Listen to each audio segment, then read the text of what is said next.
This is A's Cast Live, your comprehensive look at the Oakland Athletics. And the pitch is swung on, hit the right field, hit deep. Whitefield going back at the track, over his head, and over the wall. Do you believe that? And 29 other MLB clubs. Ramirez with a drive to deep right, away back, goal! Hey, hits a bomb out there by the Rocks. And boy, oh boy, this third inning is now showtime. It is a Judgian blast. All rise. Here comes the judge. Join us as we take you inside the baseball universe, from humidors to spin rates to game-changing moments. We have you covered. Spend your afternoon with us next from the town, only on A's Cast Live. Here's Chris Townsend. We're back. That's right. We are back. A's Cast Live. I can't tell you how nice it is to be back. I do have to say this. I got to give our boss, Delaire, a lot of credit. Because normally I don't like taking time off. And it is just, it's like hard to, like baseball's going on. We're not doing the show. You know, it's kind of, it seems odd at first. But after a couple days of unwinding from a really, really, really tough season and kind of just getting away from baseball and just watching it as a fan, he said, you guys need to decompress a little bit. And we thought it'll, you know, come on. And he's like, no, take some time off. The company wanted us to take some time off. So we want to thank Dave Cavill and the company for giving us some time off because I do think we needed it. It was nice to have basically a week and a half of just getting back to normal life. Wife, kids, you and your wife. I think it was nice. But it's back. We're back. We're back in time. All we missed was a bunch of sweeps in the wild card round. Didn't miss anything. A lot to talk about there. We're not going to rehash a ton of that today. But how about you? Nice to get away for a couple days and nice to be back? Yeah, we went to I went up to Henry Cow State Park in Santa Cruz on Thursday. I had to work on some spiritual things for myself personally. So that was nice to go. Of course you did. It was nice to go hiking in the woods by myself. My wife was unavailable. No, she's not traveling. I know every time we talk, my wife's always on some trip. But are you worried of what could happen to you if you're traveling alone in the woods? Do you ever worry? Like, no, there was a lot of people out on a Thursday. I'm just saying, there's a lot of stories about, No, I wasn't worried. Mountain lion finds you or something. They got to rescue you, bring in the helicopter. You're not worried about being alone out in nature? No. Because you didn't have a Rambo knife. No. Because in the Rambo knife, remember, Rambo knife had everything. He could stitch himself up. He had fishing line. I mean, you can survive in the woods with a Rambo knife. And you're talking about the First Blood, the first I'm talking First original Blood. Rambo. Yes. Then my wife and I went to the beach at Santa Cruz, and we took the dog up there on Friday. That was a lot of fun. Nice. And then I stayed home the rest of the time and watched football and baseball and a little hockey last night. As hockey's back, Sharkies tomorrow, I'll be there. Sharkies and Golden Knights. So yeah, it was nice to take some time off. Yeah. And then we're all going to be together again this weekend for Alex Jensen's wedding. Alex O'Brien's getting married. Yeah. Gonna be nice. That's gonna be a lot of fun. We are attending the biggest Red Sox event on the West Coast of the off season. A's Cast Live will be there. A lot of Red Sox. Oh Celtics. my God, it's gonna be nothing but East Coast honks. You're not even gonna be here on Friday. I know. Well, we're going to. My wife RSVP'd for us to go to the welcome party for everyone. I gotta hold it down. Yeah, I gotta drive down on Saturday. Oh, it's a good thing it's only a couple hours away. All right, today we got Roxy Bernstein, who obviously has been calling games for ESPN. And where is Roxy right now? Is he doing currently right now? Probably in his hotel room because he's doing Diamondbacks and Dodgers. Okay, perfect, I should say. Roxy at this time of the year is so money to have because we can always get into a little football too. And then we get to talk to our general manager, David Forst. He spoke last week. Yeah, to me, though, few people got in trouble. Jerry DiPoto got into a little bit of trouble.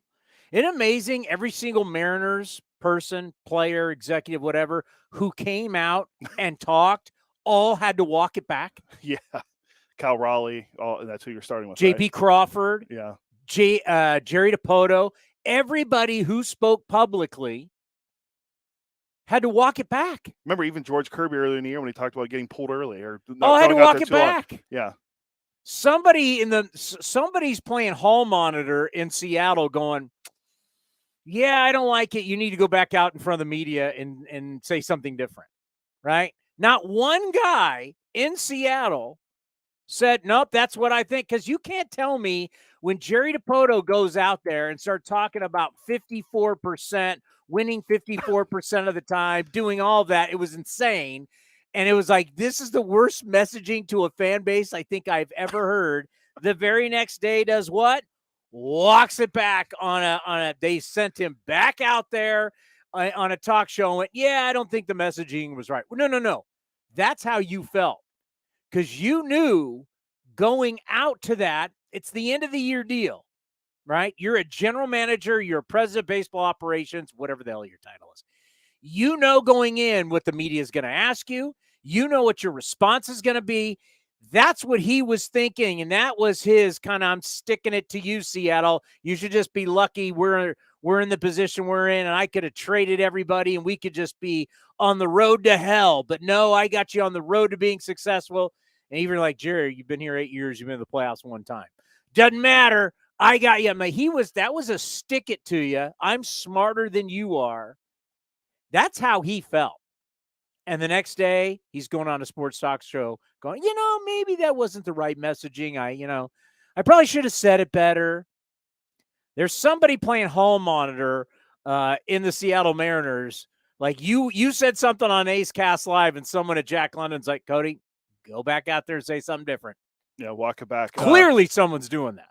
Yeah, it's weird, and they missed the playoffs by like a game. What was it? Because Yeah. they ended up losing that game in the last series against Texas. But yeah, it's just really bizarre to see that happen. And then there's been a lot of other stuff that's happened non-playoff related. I mean, your good friend Billy Epler, that everyone thought he was going to be sticking around. Then a couple days later, he's gone. Well, if you think Billy Epler is leaving because of illegal IL,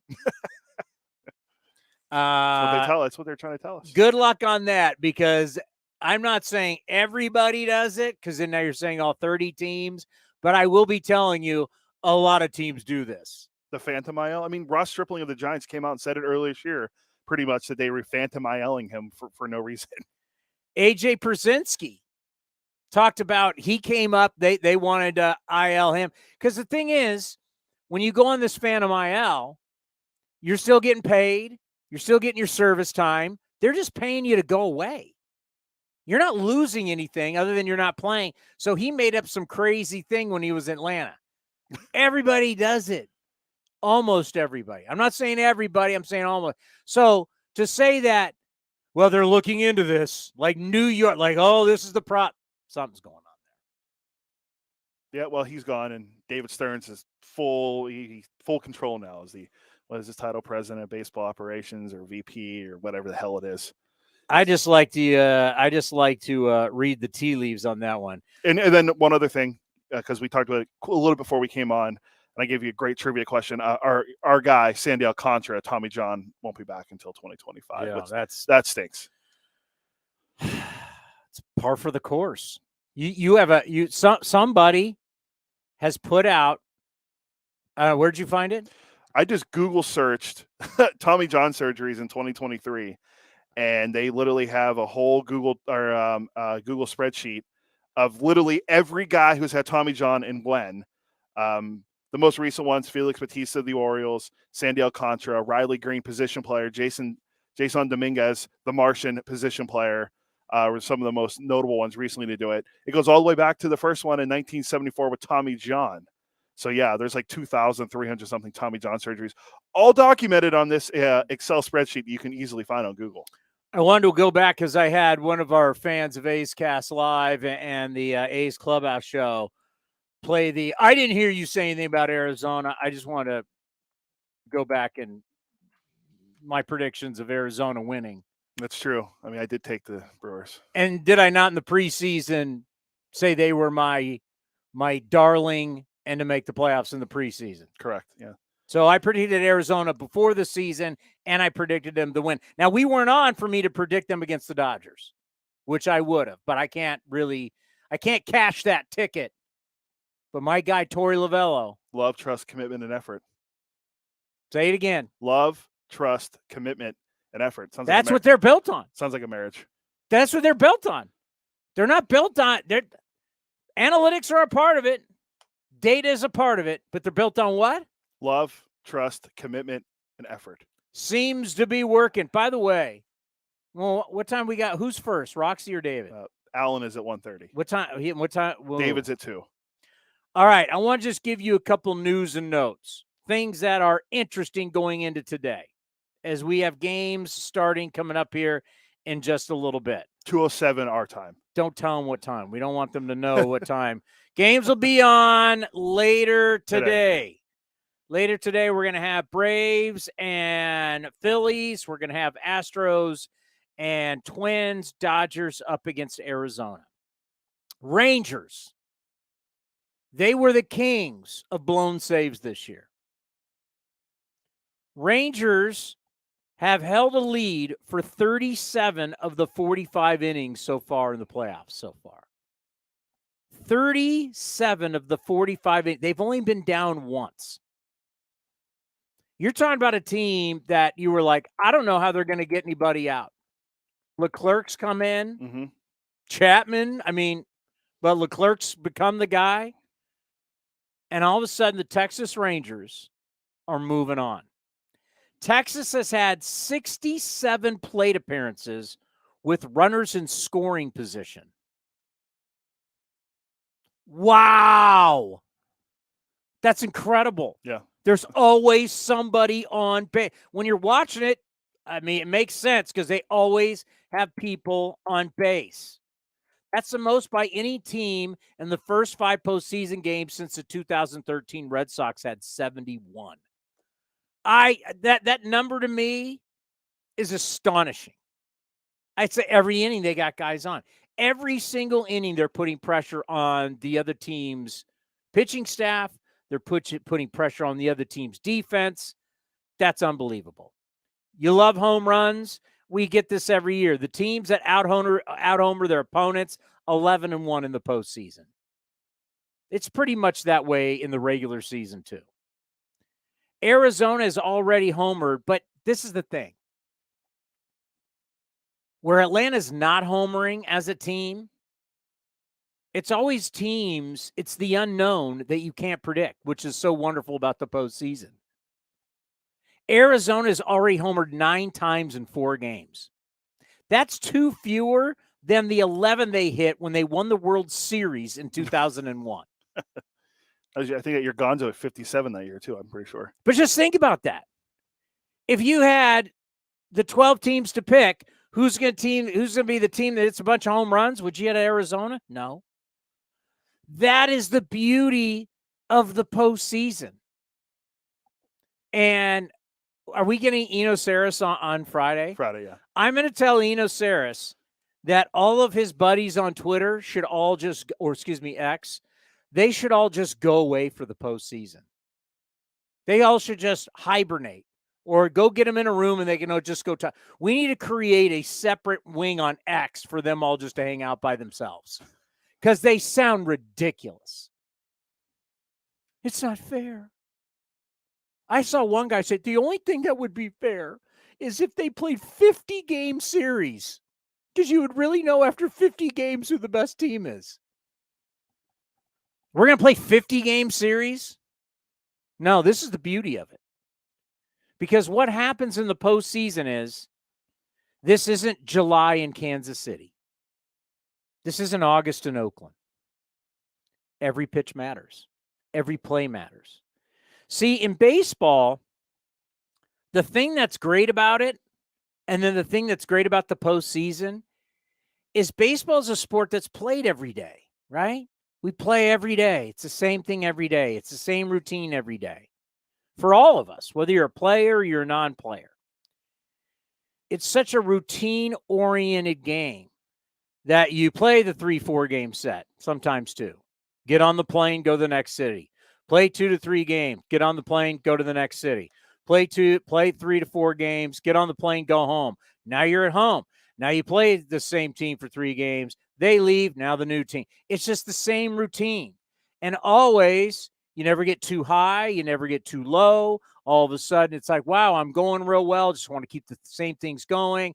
Next thing you know, I'm not playing well. I don't want to freak out about it. You keep even keeled because you always know you have what? During the regular season in baseball, what do you always have? Time to play again tomorrow. Close. Tomorrow. You always have tomorrow. How many times in these speeches that are post-game interviews, shouldn't say speeches, post-game, we'll go get them tomorrow. Players say that every single day in Major League Baseball. We'll go get them tomorrow. Well, I just got to put this behind me tomorrow. That's when it becomes, you know what? This is different, and it is fair. Same game. We're not switching the rules. We're not switching the ballparks. The best of the best, you got to come out and play. You got to shine because there is no tomorrow. Well, there is if you're in a longer series, but you get what I'm saying. I think the greatest thing to bring up about this postseason, I don't know how many people want to backtrack. I don't know when we'll get into it today, but I'm very passionate about the Vladimir Guerrero getting picked off. It was the beauty of our game. It was the beauty of communication. It was the beauty of the magnitude of the moment. Reggie Jackson, the magnitude of me. And really goes to show Vladimir Guerrero Jr. is the greatest example of a celebrated non-high IQ baseball player in the regular season who at times has been an analytic darling, right? Mashes. Not this year so much, but the year before he was potentially could have been the MVP. Love the guy. People love the guy. All-star game, we're going to put him out there. Oh, he's so fun. He's gregarious. Is all this kind of stuff. That play showed who he is as a championship ball player. And he's not. That was so boneheaded. Everything that's wrong about him. His weight. I mean, did you see how bad he looked? He wasn't even the lead runner. Did you see how bad he looked fumbling into second base? We will go over that, but that's championship baseball because they got a guy out there at shortstop who's a championship player who is not Vladimir Guerrero Jr., low IQ baseball player. He's super IQ baseball player, Carlos Correa. That's the beauty of the postseason. Every pitch, every play matters. No shifting. We've seen beautiful defense. Trey Turner turned that double play in game 1 against the Braves. Beautiful. Correa's made plays. Pena's made some plays. How about Austin Riley to end the game? That was awesome. Harris making that unbelievable catch. That's showing unbelievable athleticism. Throwing it in, gets by 2 guys. Austin Riley's in the right spot. You can debate about Harper all you want base running, but I want to celebrate Austin Riley IQ. Jeter, always in the right place. Smart players are always in the right place. And because we're not shifting anymore, we're seeing it again. We're seeing smart players. We're seeing athleticism on the infield. The playoffs is beautiful. And people who don't like it, I don't know any other sport where the people who are supposedly insiders in the sport don't like the postseason. Have you ever heard an NFL insider say they don't like the NFL playoffs? No. Have you ever heard an NBA insider say the quest for the Larry O'Brien is not the coolest thing ever? No. It's the highest level of basketball. The second season in hockey, people say playoff hockey is the greatest thing ever. I second that. But in baseball, our number darlings hate it. We're the only sport that hates its postseason. I know. Isn't that crazy? As we keep seeing now is, because the Braves were down 1-0 and Dodgers down 0-2. It's like, should we change the playoff format? If you have a good regular season, should the other team have to play with their right arm tied behind their back? Is that what you want? Do you want a 2-3 game, a 2-3 run lead every game to go into the game? What do you want? I mean, can you imagine a football team complaining like this? We got to go play in Green Bay. It's snowing. Ah. No. Get your ass to Green Bay. What do you got? It just goes to show how many people, you know what it does? It exposes people who really have never been in competition, right? They haven't been in competition. They're numbers people. The majority of them are numbers people. They never played anything. Some have. But they've now, they've lost their cojones too. They're onions, as some people would say, to put it a little bit better. They've lost it. Like, this is competition.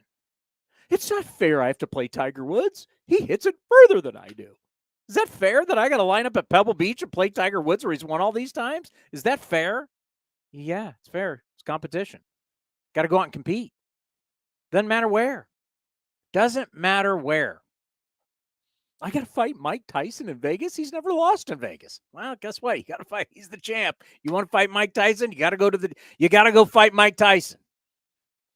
That's why I think I love the Manning brothers, by the way. But it's why I have so much respect for Eli Manning, even though he's a goofy dude on television. That New York Giant team, you can't say it enough. They went to Tampa, and it was hot. Won in the playoffs against John Gruden. They went to Dallas, who they had already lost twice to the Cowboys that year. Went to Dallas and won. Then went to Lambeau Field in the snow. They're from New York, so it's not that big of it. But they won. They won 3 straight road playoff games, and then they had to beat the New England Patriots, who at that point everybody was saying was the greatest football team of all time, was about to go 18-0. Was that fair? They did it. And that's why Eli Manning is Eli Manning. And that Giant team will be revered forever. They won 4 games they were not supposed to win. They were the dogs in all 4 games. Huge dogs in the Super Bowl. I want to say they were huge dogs in Dallas, and they were huge dogs in Green Bay. They won. It's competition. I don't think they would have been a favorite. They were not a favorite in any of the games. So it's like, it's the beauty of it. You got to win. And no, it's not this, we'll go get them tomorrow. We're playing, I don't know, San Diego. Hey, don't worry, we'll go out tonight and have a good steak dinner in the gas lamp, and we play tomorrow. No. There is no tomorrow. You got to win today. You don't win today, the percentages, if it's not a knockout game, the percentages go against you. Every single time you lose in the postseason, even when you have a lead, it starts flipping the percentage. I'll give you an example. In the notes today. Division series in the current 2-2-1 format. Tied at 2 games, which we have between the Phillies and the Braves. The club that hosts game 3 and 4 has won the series 28 out of 42 times. That's 67%. As a gambler, I like my odds at 67%. Every single time you lose and every single time you win, your percentages go like this. So every pitch, every play means something. Sorry, that's how it should be. I love it. I absolutely love it.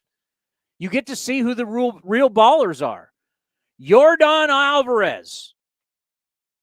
Are you going to tell me Yordan Alvarez is not the baller of ballers?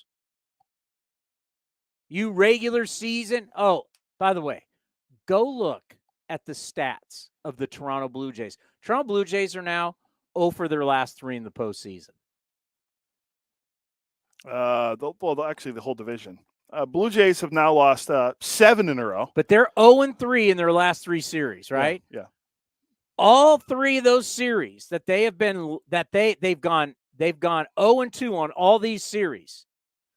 Bo Bichette and Vladimir Guerrero hit 200 in all 3 of those series. I even went back because I wanted to see how the old Billy Bean A's, like, my stuff doesn't work. You'd be amazed at how bad some of the best players for the A's performed offensively in 2000, 2001. Even there's like one series where Giambi did have an average, no home runs. Like Tejada, for the most part, was brutal. I think Tejada the whole time, and he played a lot because he was there all the way through 2006. I think Tejada, for his time with the A's career in the postseason, had like 212.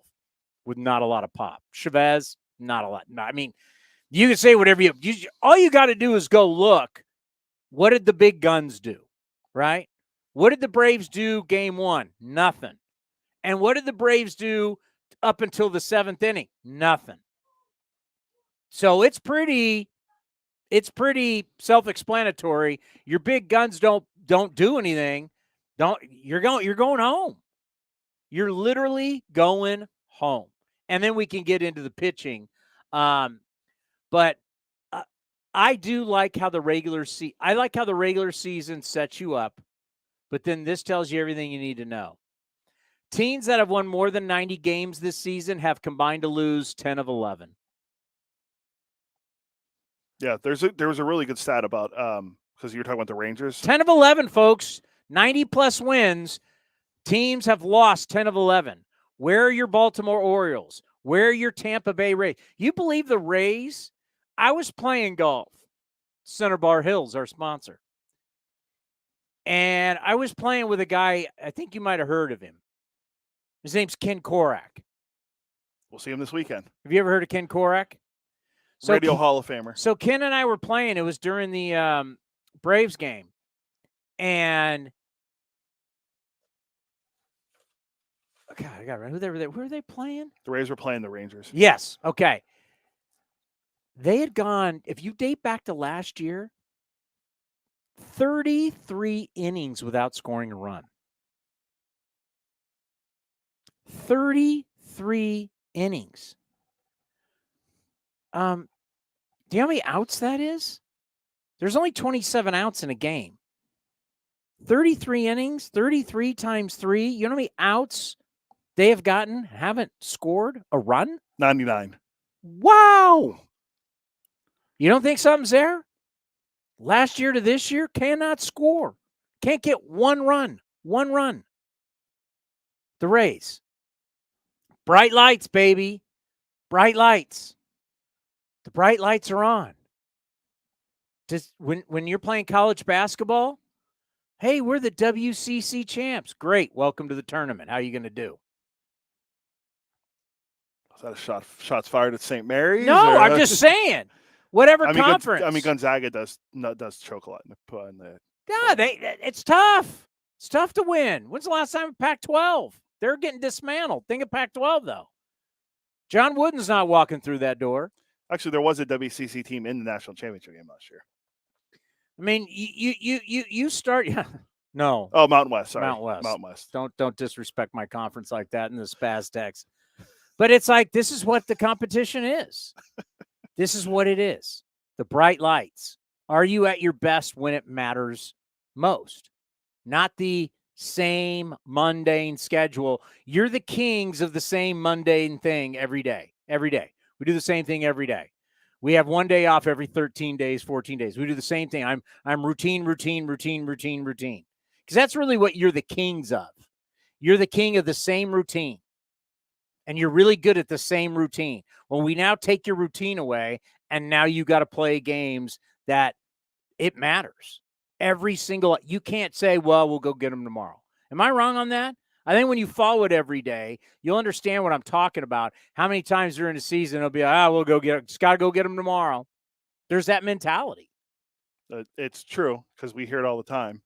Because it does happen, and it shows you. Like the Rangers they limped into the postseason. Like this happens in the NFL a lot where a team limps into the postseason and then they just get hot and go on a run. Bochy mentioned it last night, is we're just playing hot.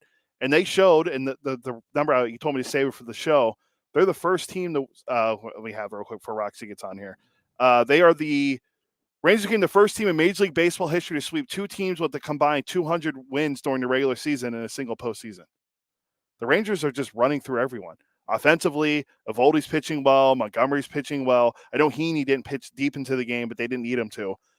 They have it, and this is without Scherzer, no DeGrom. Who? Yeah, those guys aren't matter. It's the guys that the people didn't. It's the guys they acquired that were like afterthoughts. Like Jordan Montgomery was a nice deadline piece, and then getting Eovaldi in the offseason. But that's who's carrying these guys into the. And then Jose Leclerc closing games out with a 6-run lead. Permission to be cruel. About and not judged. Sure. This is going to be cruel. and uncalled for, and I shouldn't do this. So that's why I want permission, and I'm going to say no offense, just to cover myself. No offense. But if I was someone with the Texas Rangers, I would have walked up, and I would take that bottle of champagne out of DeGrom's hands. I would have took those stupid goggles off of his thing, because if you don't know, Rangers are smart. They have a celebration room. They have a new ballpark, so they got a lot of rooms. They create a celebration room so they don't screw up their clubhouse, so they don't have to call in the cleaning crew and do all of that. They just got a room they're going to celebrate. I would have taken the bottle of champagne from DeGrom. I would have took the goggles, and I would have said, get out of here. You shouldn't be here. Paid you $185 million to get us here, and where are you? Oh, you're hurt. Oh, you got to have Tommy John. Oh, my God, you're not even going to be here. You're not even here next year. Thanks, but no thanks, Jacob DeGrom. Gutless. I guess you're not gutless if you get hurt, but we knew he would get hurt. I mean, at least he did pitch a little bit this year for them. I'm taking his goggles. I'm taking his champagne, and get out of here. Do you see? I don't, no offense. No offense. Do we have Roxy? No, he's not here yet. Yeah, this Yordan Alvarez guy, 6 for 12, 4 home runs, 6 RBIs, 6 runs scored, 2,205 OPS. Does he think it's unfair? The guy's just a machine. Does he think it's unfair? How about Nathan Eovaldi? You know, in his career now, he's 6-3 with a 2.70 ERA in the postseason. His ERA in September, remember, he's come back. He got hurt, was oblique and elbow. He had like multiple things going on. He was on the IL, and I know because he was on my damn fantasy team. IL from June 30th to September 5th. Comes off September 5th, has an ERA in September. Do you know what his ERA was in September? Probably under 1. What? What? So it's higher than that? Higher. Do we have Roxy Bernstein from ESPN? Roxy. Yeah. Take a guess what Eovaldi's ERA was in September. I want to say it was around 7. Still higher. We're playing like what's the game? The game show game. It's higher. Price is right. Right. High, low. Higher. Oh, higher. Card Sharks. Card Sharks. Remember that? Higher. Higher. Lower. 930. Yeah, I knew it was high. I knew he struggled. 930. Yeah. I was just saying, Roxy, I love the regular season. It's our sport. But there's such the routine, same thing over and over and over and over and over again. And we hear over and over. If you watch as much MLB Network as I do, you hear it almost every day. We'll go get them tomorrow. Tomorrow. Routine. 3 games here, 3 games there. Boom, get on the plane, go somewhere else. 3 games, boom, get on the plane, go somewhere. Come home for 10 days. 3 games, 4 games. I mean, it's such a routine-based game, right? You never want to get too high, never want to get too low, blah, blah, blah, blah. We hear all the cliches. Well, you know what? I love the fact we take that all away, where every pitch, every play, every single game, you win and lose, no matter where it is in the series, your percentages go like this. You win or you lose the percent. That's what I love about play. I know we have a lot of people. We're the only sport where we have a bunch of numbers people who hate our playoffs. All the other sports, they love their playoffs. But to me, I love it. I love the fact that these guys, you know what? This isn't July in Kansas City. This isn't August in Oakland. This is the playoffs. You get it done or you go home. What are you made of? Well, one of the teams that I have tonight, they win or they're done, right? Yeah. Who would have thought the Dodgers would be in this position down 2-0 coming to Phoenix against the Diamondbacks? And for a 100-win team that had a phenomenal regular season, that had one of the most prolific offenses in baseball. And here they are, Townie down 0-2 to the Arizona Diamondbacks, who they finished 16 games in front of in the regular season. You did some games down in Los Angeles earlier this year for ESPN Radio, correct? And TV, yeah. Okay. So tell me the difference from a broadcaster standpoint.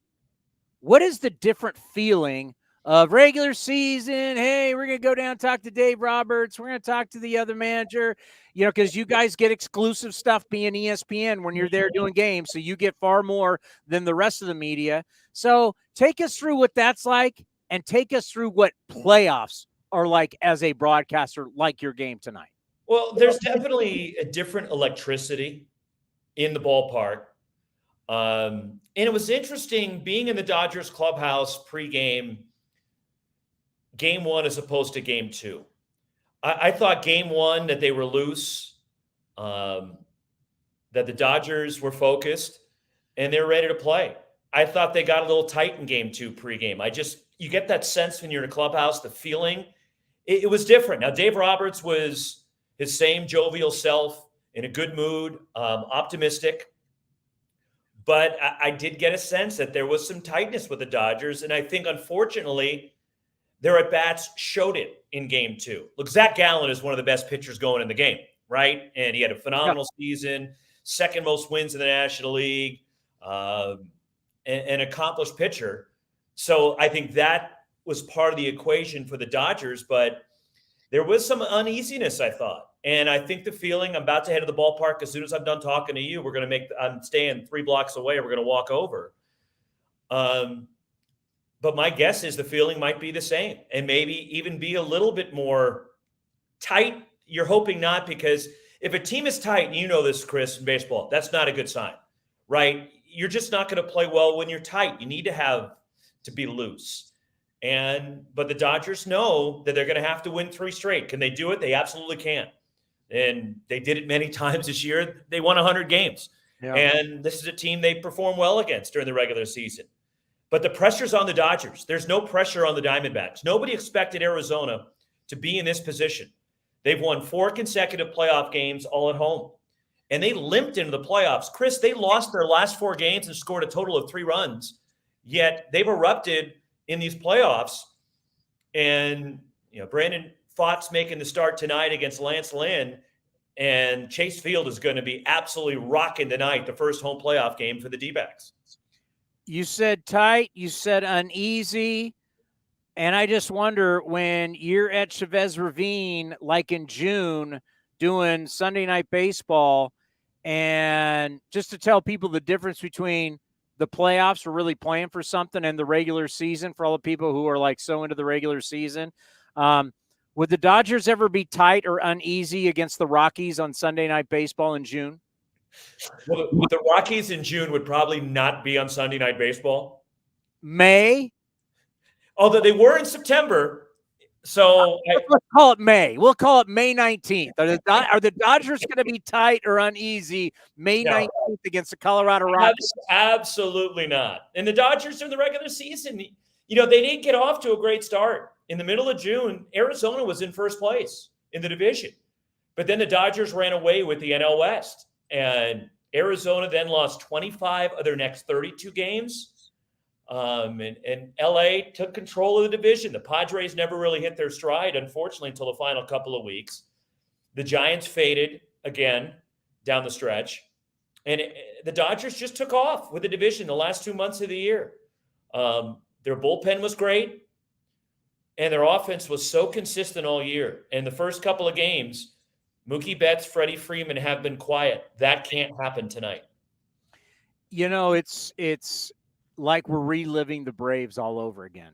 Like, I have all these notes about the Dodgers and what they've been doing 11 straight years since 2013. No one has a better winning percentage than the Dodgers. Then it's like, oh my God, look at the free agents. Look at the guys that potentially could be losing. They have no pitching right now. Is this just like, Roxy, it's like you and I were in college and then we were starting our careers. It's like we're going back to the 90s. Like, this is like the Atlanta Braves all over again. Oh, they only won 1 title.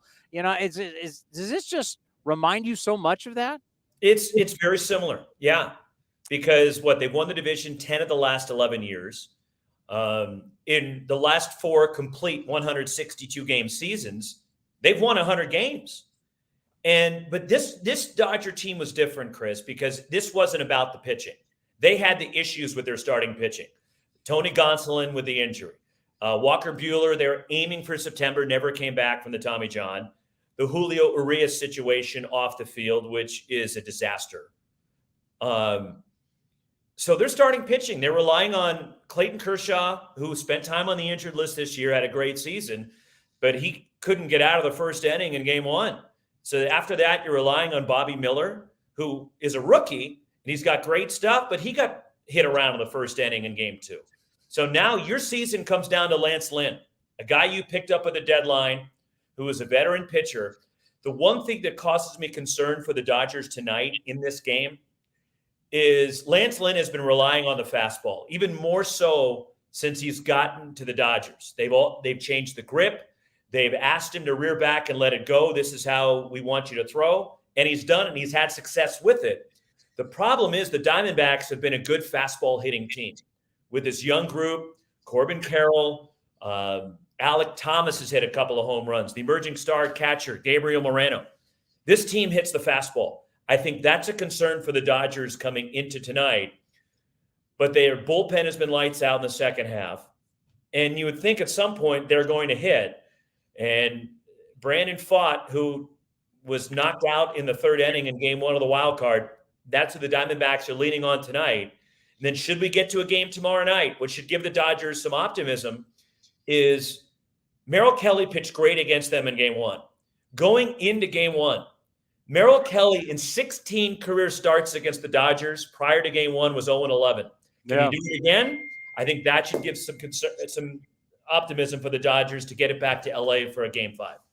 Corbin Carroll's hitting 500 with a 1,000 OPS so far in October this year. This guy's like this tall. He's like he could probably dunk on Altuve, but not by much.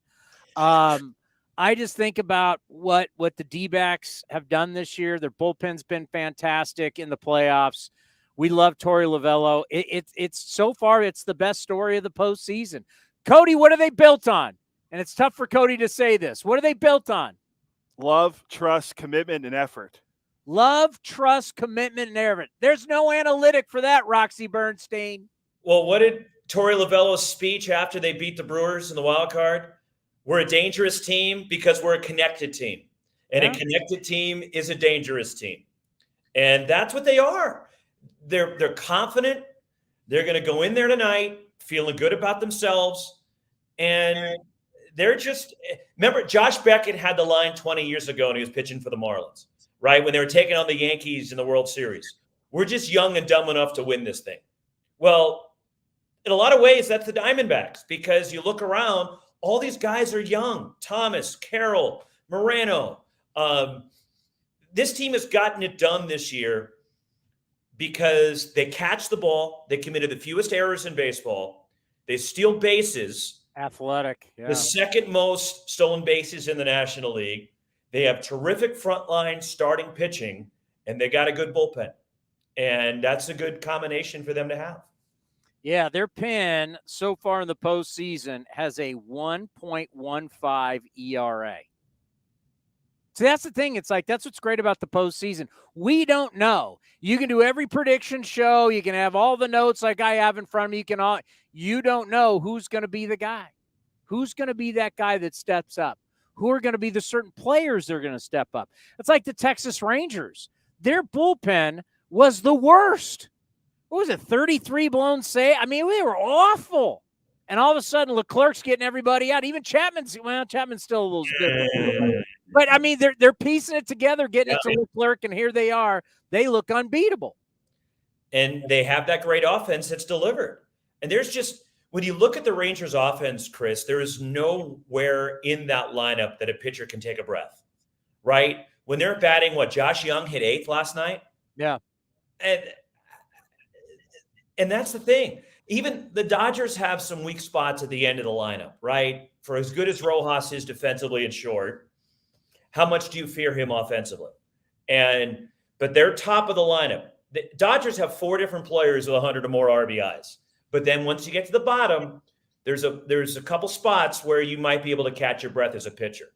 When you're going against the Rangers, there's no spot to take that breath because of how deep that lineup is. There's going to be paranoia because Atlanta I said that I called already before the postseason that they were cursed. It's the curse of the MLB Network notes. Whenever the MLB Network notes go all in on you, like they did the Yankees a couple of years ago, like they did the Dodgers last year, you're cursed. Like when MLB Network basically says you've won the World Series and it's September, you're done. And that's the Atlanta Braves this year.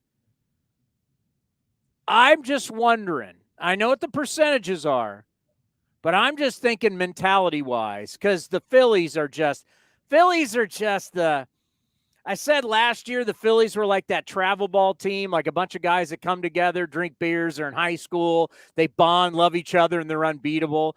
They're now just like the coolest guy in the world.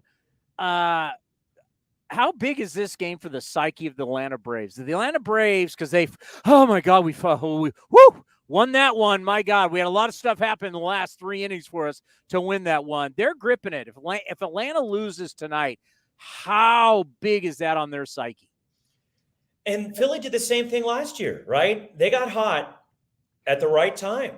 They came back and had that rally in the 9th inning in Game 1 against the Cardinals. And they rode that all the way to the World Series. And I don't think the Cardinals ever recovered from that, to be honest with you. But the Phillies then got hot.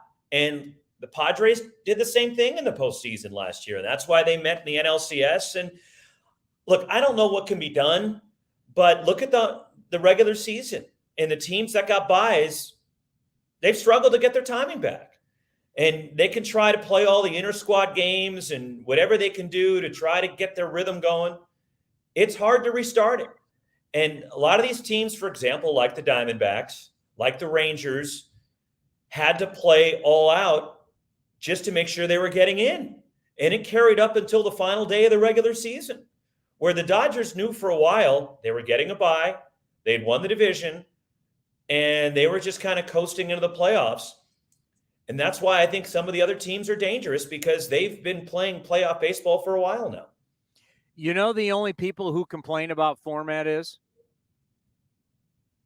The teams that lose? Teams that lose. Those are the only teams that complain about. I mean, I remember the one year the Colts of Peyton Manning got bounced after they had the bye, whatever. And what should you have done the last game of the season? The only people that complain about format are the people that lose. Have you ever heard a team win a World Series, a Super Bowl, an NBA finals, Stanley Cup final? Have you ever heard any of them complain about the format after they've won? Nope. Has any team who's ever won? You've covered college basketball since I've known you.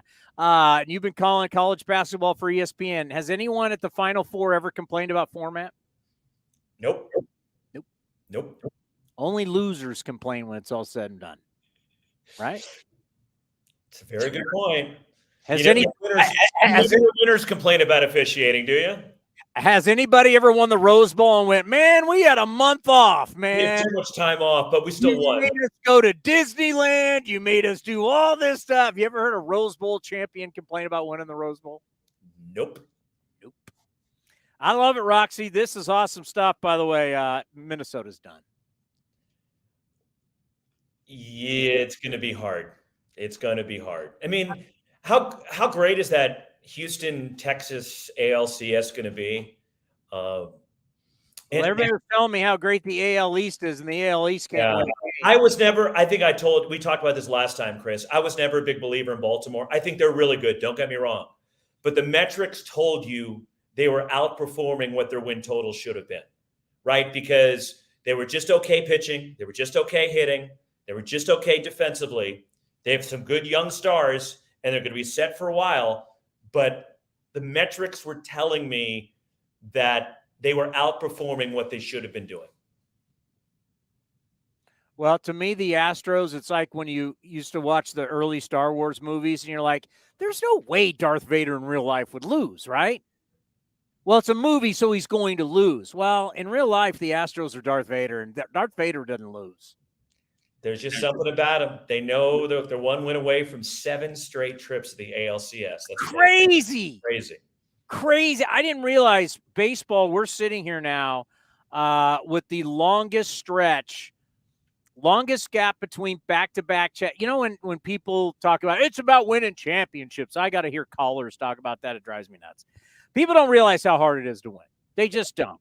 Yeah. They think they know, but they don't. It is really hard to win. Repeat titles in the 4 major North American pro sports leagues. And this is since the merger of the NBA, ABA in 1976. 12 times you've had the NBA go back-to-back. 11 times you've had the NHL go back-to-back. You've had the NFL 5. Baseball, just 4. Yeah, that's hard. It's been since the Yankees. Before we were married, Roxy, is the last time we saw a team go back-to-back.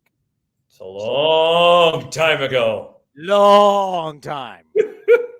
She's been here every day since.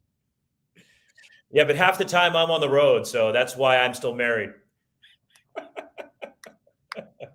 Ooh, I'm in a hotel room. Yeah, she's not here. Great, I can sleep in. No, it's hard to repeat, Roxy. It really, in baseball, it is hard. So the fact that the Astros have been to, they're going to win this, and they go to 7 straight ALCSs is just, even the year they sucked in our quick 2020 season, and they got in and ended up beating the A's at Dodger Stadium, and then went down and beat Tampa in San Diego at Petco Park.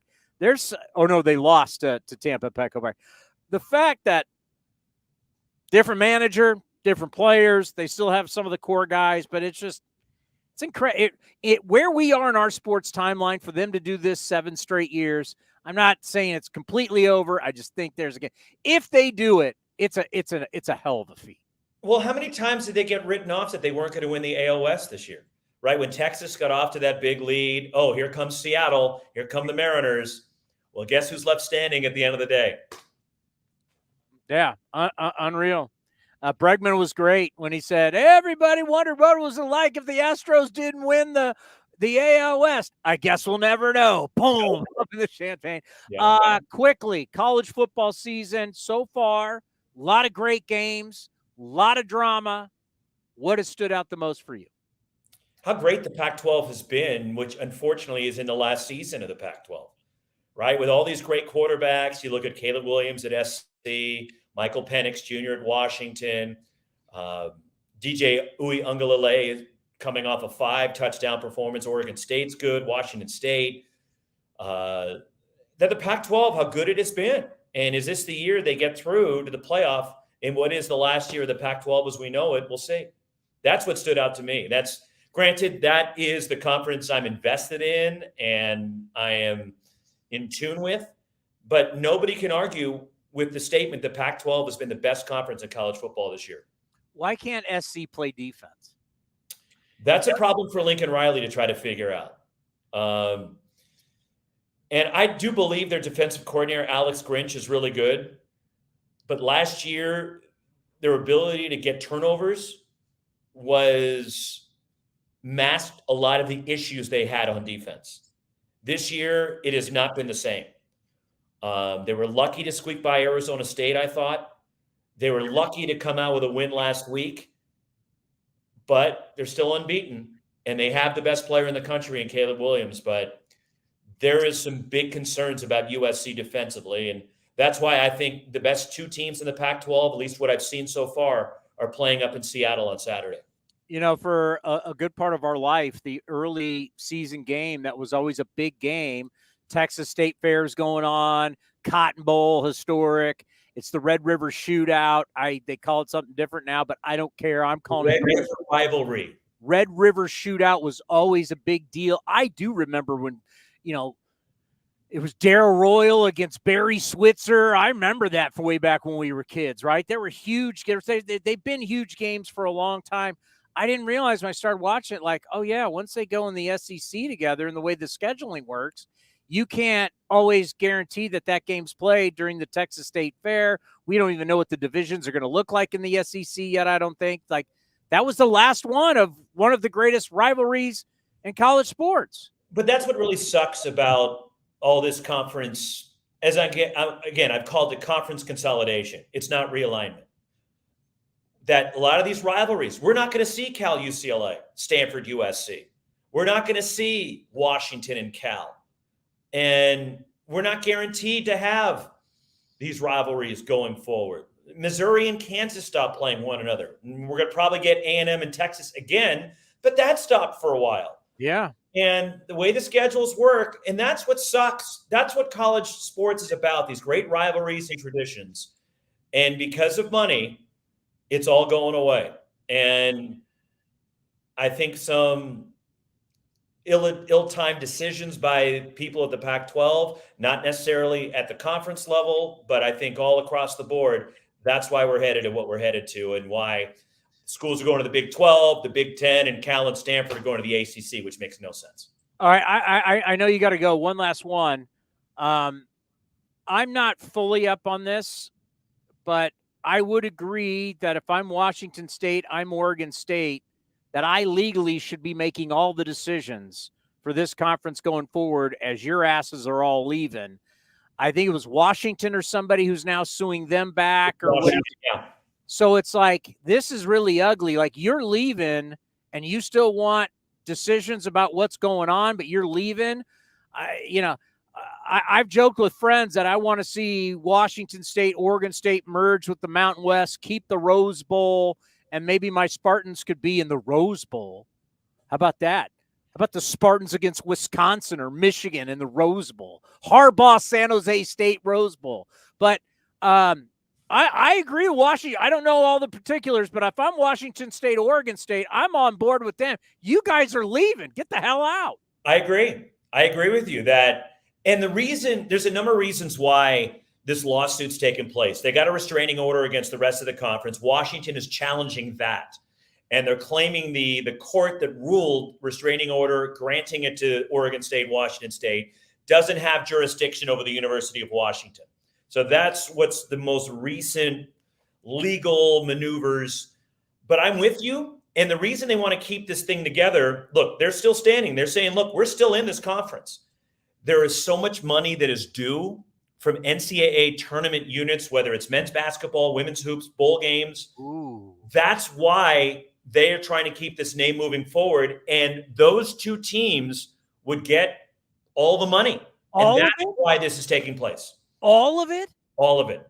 Because the other 10 schools are vacating. They're leaving this league. And so the last two. When do they technically leave? Like, when is it that USC, UCLA, just take them for when are they technically a Big Ten school? I mean, after this academic year, I think they become officially part of the Big Ten July 1st. So we're talking about money that would be paid out next year.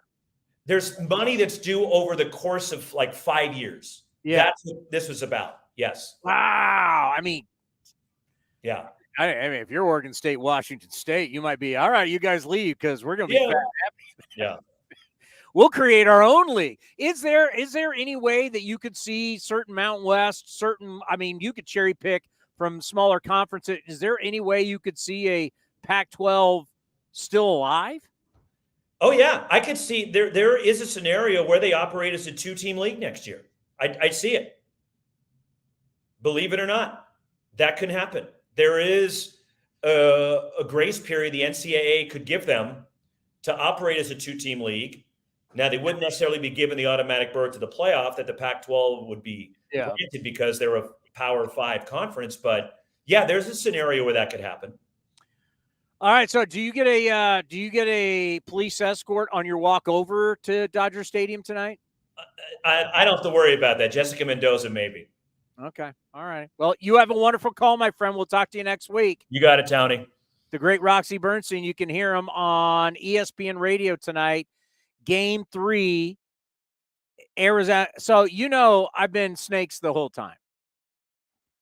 Correct, yes. I've been Snakes. And I'm leaving it on you because David Force will be here momentarily. I don't know if I would have picked Snakes going in to the I would have picked them over the Dodgers. I don't know if I would pick them in the next round. But I picked them in the first round. I would have picked them in this round.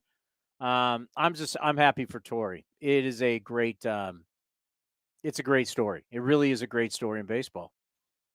And I believe their GM, their president of baseball ops, Mike Hazen, his sons are throwing out the first pitch today, which is awesome. Yeah, his wife died of cancer. Yeah. And his kids they're teenagers. They're throwing, one's like 17. I mean, it's what he has had to do playing GM and going through this and playing father at the same time. It is really, it's hard to believe. It shows a tremendous amount of strength. And then you think about, I got it written here, how the ages of his kids. Where is that? Well, we can find it, but our general manager is here. Yeah, no, I mean, and of course, David wanted to understand how his kids are 17, 16, 15, and 13. I mean, just so tough. David Force, the general manager of your Oakland Athletics, is here. We're just talking about Mike Hazen and his kids are going to be throwing out the first pitch tonight down in Los Angeles. It was such a sad story when Mike's wife passed away from brain cancer, and he has had to do that double duty of, being a general manager of a team and at the same time being so strong with his family at home and playing father and not only grieving his own wife, but taking care of his kids. It's going to be very touching tonight, David, to watch his kids throughout the first pitch down in Arizona. It's going to be special. I didn't realize that was happening. That's great. I've known Mike for almost 30 years. We played against each other in college, kept in touch when he started working with the Indians and as he moved on up. And I actually had dinner with him and his wife and his 4 boys in Hawaii a few years back. So Mike's one of the guys who I'm closest to in the game, and obviously went through something incredibly difficult and has come out on the other side, both personally and professionally. I have the utmost respect for what he's done. Yeah, good story in the Valley of the Sun. Well, you know what I like? That we've had a little time. We've taken some time here with A's Cast. We've had basically a week and a half off. You had your final deal. You've had some time off. What has it been like for you and your staff to now you kind of sit back, you're watching the playoffs, you're thinking about what happened, during the year? What has this kind of week and a half, 2 weeks been like for you? It's been really busy, Chris. We got a lot to do. No, I mean, you get a little distance from the season, and certainly as you think about it with like a different lens on, not having to go through the 3 hours of the game every night. So that's a little different, but and the reality is, like, we turn the page really quickly, and the Monday morning after the season, we start looking at budgets and personnel and employee contracts and all those things that that get us focused on next year, and then also player conversations. There minor league free agents, there's 20D free agents, there's waivers that start. So you do step back from the sort of day-to-day, really having to put together a lineup and those things. And Kotz isn't wearing me out 6-7 hours a day, but no, I mean, the reality is that we've been incredibly busy, and October is always a month that requires a lot of work to prepare for 2024. I mean, seriously, when we do the Mark Kotze show, I'll be texting him like, hey, what time you want to go tomorrow? Well, I'm getting there at 9 a.m. I'm like, 9 a.m.? The first pitch is 6:40. What are you doing all day long? Like, I don't want to come out here and put makeup on and do my hair at 9 a.m. for a 6:40 game. I mean, seriously, he's intense. He is. Yeah, and you talk about just sort of the sheer hours that go into the season. I mean, the one thing we always say, like, the difference, people ask, well, now it's the off season, you have some downtime or whatever. Like, the difference is the hours are better in the off season, but there's actually more work to do. Like, there are more things to get done. So yeah, this is more of a 9 to 5 gig in the off season, if such a thing exists. But there's still a lot of conversations. There's still a lot of things to do. And yeah, we're on it. You've always said, with everything we have ever asked, you've always said, tell me what I got and I'll work with it. We know what you had. You didn't have a lot. You basically had to put some stuff together. It didn't work. Then you started making the changes. By the end of the year, we were all feeling a lot better. How different this offseason and what you'll have to work with is different than what you had at the start and what you had last offseason? I don't think there's any doubt we're in a much better place than we were 12 months ago. I mean, I think we have a much better idea of what our foundation is, of what, things we've learned about our own players over the last 12 months, what we need to do to sort of fill in around them. So I think we're in a much better place. My conversations with Mark have been really positive about where he thinks we're headed, what he has to work with. So, I mean, obviously you put some names to that, and Geloff and Langoliers and Noda and Rooker and the position player group that you feel really good about. And I don't want to leave anybody out because obviously you've seen things from Allen and Butler and Soderstrom that you really like. Ruiz, and there's guys. Yeah, again, I'll leave somebody out. And I said this a few times over the course of the year, but the progress that was made on the pitching side is also really encouraging. And the way the starting pitching got better, and the way we were able to make adjustments in the bullpen to make that unit better, and guys found roles, and hopefully, obviously we always talk about this, hopefully getting healthier over the course of the off season, and guys, Mason missed so much time, and we didn't really get to see Freddie Tarnock, and Jimenez and Jackson both missed as much time as they did. So I think, that the off season is about taking that step back, looking at the positives, and feeling hopeful and encouraged about what's to come. And we definitely do. Yeah, because all of a sudden here comes Boyle, right? And here comes Estes, and here comes some guys. Yeah. You're like, whoa, okay. Yeah, now we're talking, you start thinking about, Blackburn's going to be here. And then we've talked about J.P. Sears making the 32 starts. That was huge. Waldachuk in the second half. All of a sudden you start saying, how many pitchers, though, do you think you really need to have in your stable? Like, say, starting pitchers, you're going to start the season, you'll have 5, but you got what you'll have with Fran Reardon down at AAA. How many guys do you think you need to really have to say, okay, I got 10, 13, whatever, I feel good going into the season? I'm thinking in my head, how high a number can I give you that you won't think is obscene? I don't think any number is, David. Could I say 50? You don't have a college football roster, David.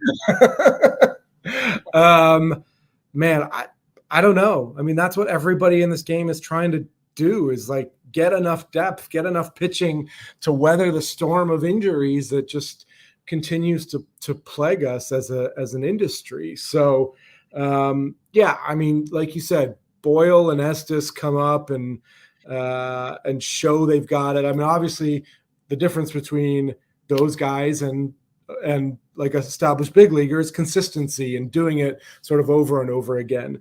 But man, they showed glimpses of really small time that they can pitch up at this level. So when you add those guys and you continue to sort of go down and look at, what a Cusick is doing, or what a Salinas or a Perkins is doing, or all these guys, and you feel like, okay, we're starting to fill in, we're starting to get that depth, and then you do have the ability to go out and hopefully make some trades or sign some free agents that can fill those roles too. Yeah, we talked a lot about, and I know we were joking with you before the end of the season that we're going to have our spring training roster, and I've got, okay, what about Brett Harris? What about Hernandez? All of a sudden with Nick Allen, Geloff's playing second. My guy Noda's got to be at first, but Soderstrom, J.J. Bleday. We start looking at the outfield. We start looking at all these guys, Butler and Ruiz and all these guys. With all those names that we could be throwing out there, I see competition at spring training. Knock on wood, everybody's healthy, right? Throw Max Muncy 2.0 in here and throw all these guys.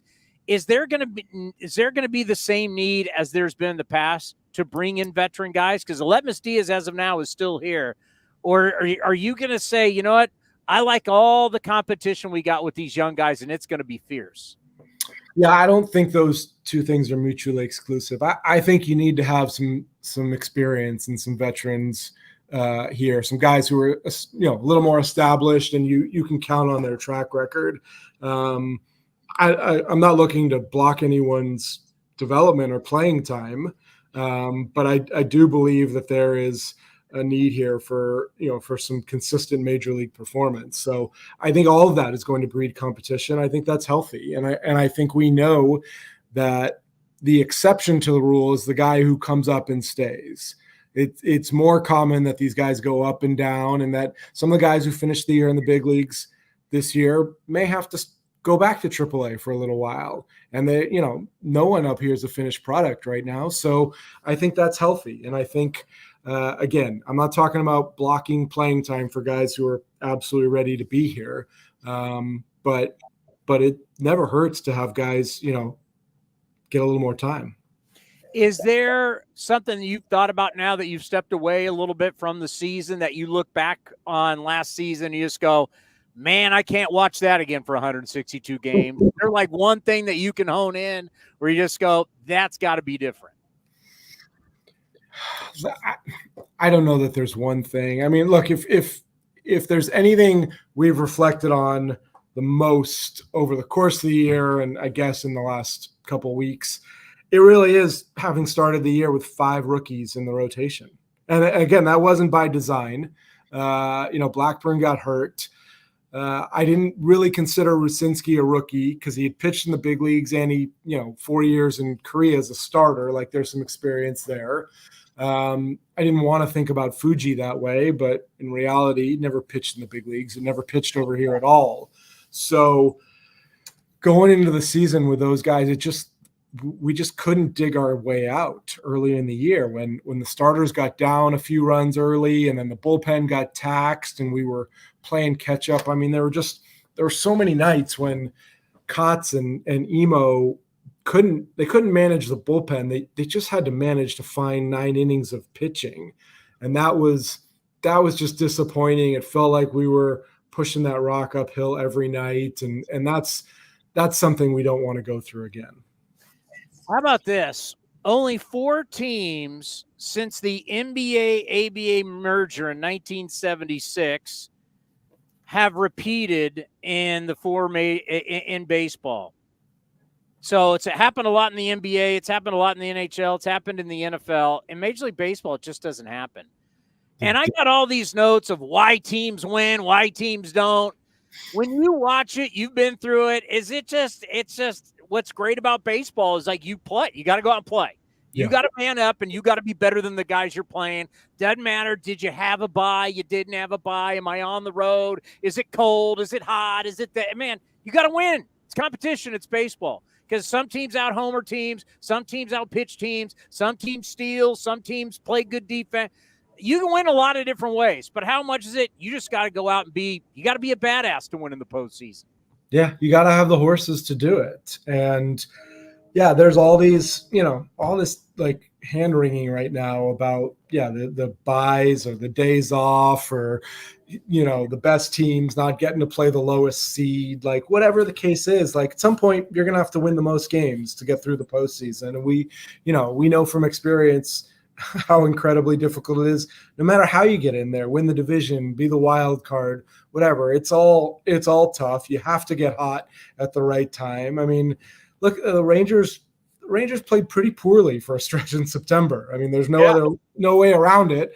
And they've looked unbeatable for 5 games in a row right now. Like there's no narrative, there's no numbers that are going to make sense of that. That's just the game. And yeah, if you don't appreciate sort of the beauty of that unpredictability, then maybe the MLB postseason isn't for you. As a former infielder yourself, I wonder if you're appreciating, without the shifting, it seems like the athleticism to the infield has really come back, and we have seen some just really dynamic infield play so far in the postseason. Have you enjoyed that? The double play that Trey Turner and Stott turned was unbelievable. I mean, you think about like the situation, like the stakes, that ball was smoked, and that ball goes through, who knows how far it rolls. Like that play to me is like, hey, big leaguers make big plays. That was awesome. So yeah, that's the first thing that comes to mind when you talk about that. Yeah, I mean, and even like Austin Riley coming in and getting that, the Harris makes the unbelievable catch, throws it through 2 guys. He's got the awareness to come get it, throw Harper out at first. It's just like it's those plays. It's the high IQ wins in the postseason. Let's end on this. Give us something that we go into the postseason, we go into the offseason. You're the leader of the franchise. Fire us up. What's something that you're looking forward to for the A's in this offseason? I mean, what am I not looking forward to? I mean, we're putting 23 in the rearview mirror. We're looking ahead to 24. I'm going to play, Geloff's homers on a loop for the next few months. I'm gonna watch Noda take ball 4 as frequently as I possibly can. Like, there's all these little things. You're like, oh wait, we're gonna get a whole nother season of these guys, of Rook hitting 30 homers. If Mason Miller can throw 102 for an entire season, how great would that be? Like, look, this is the time to be optimistic. This is the time to remember the good things and think about, what does it look like if all this comes together in 2024? How much better can we be? So I don't feel like I have to create that narrative. Like, go look at some of the highlights. It's there.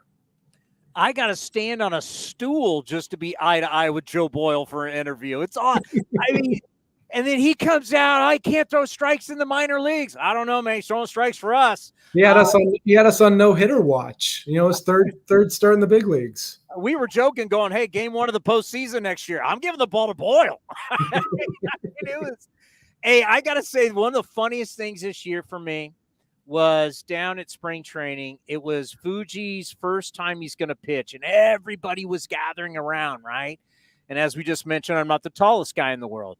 So all of a sudden, we're there at Fitch Park, and I can't see anything, right? Even Grady Fuson was in my way. I was talking to him. So I moved around, and I got right behind home plate, and I went up into the stands because I want to get a better look. And next thing you know, I realized I was standing next to Haley Alvarez and all the brass.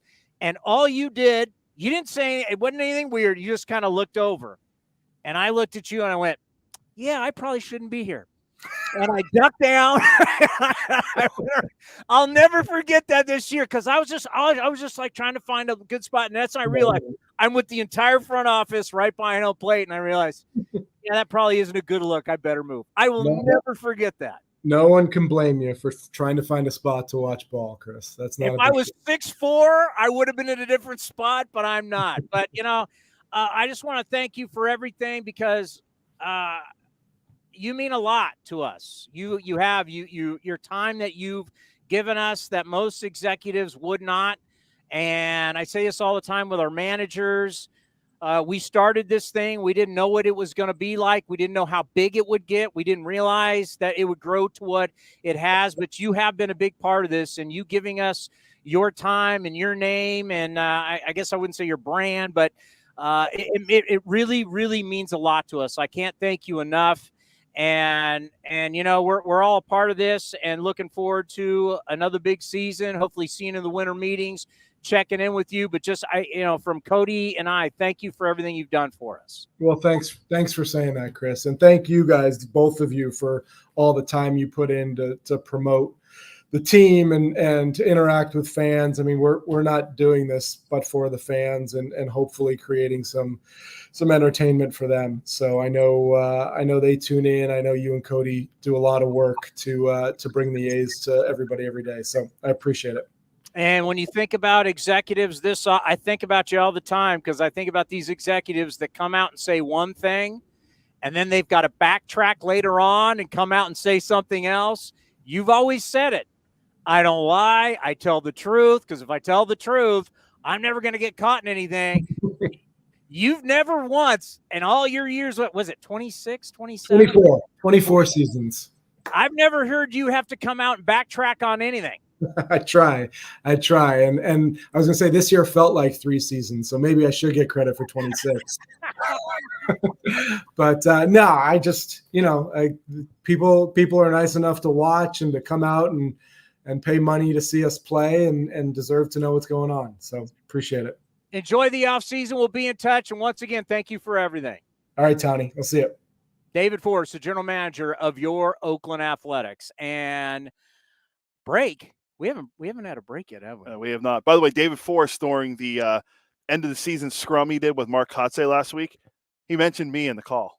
Did he really? What because did he say? John Shea asked a question, and he goes, John, I don't know if I exactly what I said, but maybe after this, I'll go back and have Cody go through the transcript for me. What did he say? John and everyone said, like, David and Mark Kotze started laughing. I don't think John Shea remembered who I was. So, but it was a great moment to hear. Wow, you got big league by John Shea. Well, he's an Aztec, so. But the GM acknowledged me. Mark Kotze acknowledged us at the end of the season for the work we do with AceCast. So it was really great to hear all that towards the end of the year. And then throwing Roxy Bernstein, who admits San Jose State could be in the Rose Bowl when we merge with the Pac-12. It's been a banner week for you. Who do we want to play in the Rose Bowl? You want Harbaugh? This is the Big Ten, right? Well, I'm thinking they'll still somehow keep it. Maybe. I want San Jose State. Nothing screams Rose Bowl like San Jose State and Indiana. San Jose State, Nebraska. Matt Rule. I want Wisconsin. Bring the Badgers back. Ron Dane came out and played with the Badgers against San Jose State. That didn't go so hot. He only went. I want to tell you guys, everybody, seriously, from the bottom of my heart, it means a lot what David has done for us. You know, Billy was always great for us at 95.7, but David for us in A's Cast and A's Cast Live has been, he has been huge for us. Because executives now, it's not like yesteryear, right? Remember Brian Sabian had the Brian Sabian show on KMBR. I did the Billy Bean show on 95.7. I always had Billy Bean on throughout the year. You know, we've been on a lot of radio stations, so I always had Billy Bean on. Executives are not talking these days. They do not want to take the nonstop questions of, why'd you do this? Why'd you do that? Because they don't want to have to. They have departments, research and data departments is what they like to call them, that make a lot of decisions. Jose Barrios would be one of them. Yeah, that didn't work out but well. they don't want to. They don't want to answer the questions, right? So we don't see these weekly, bi-weekly front office shows with people like myself anymore.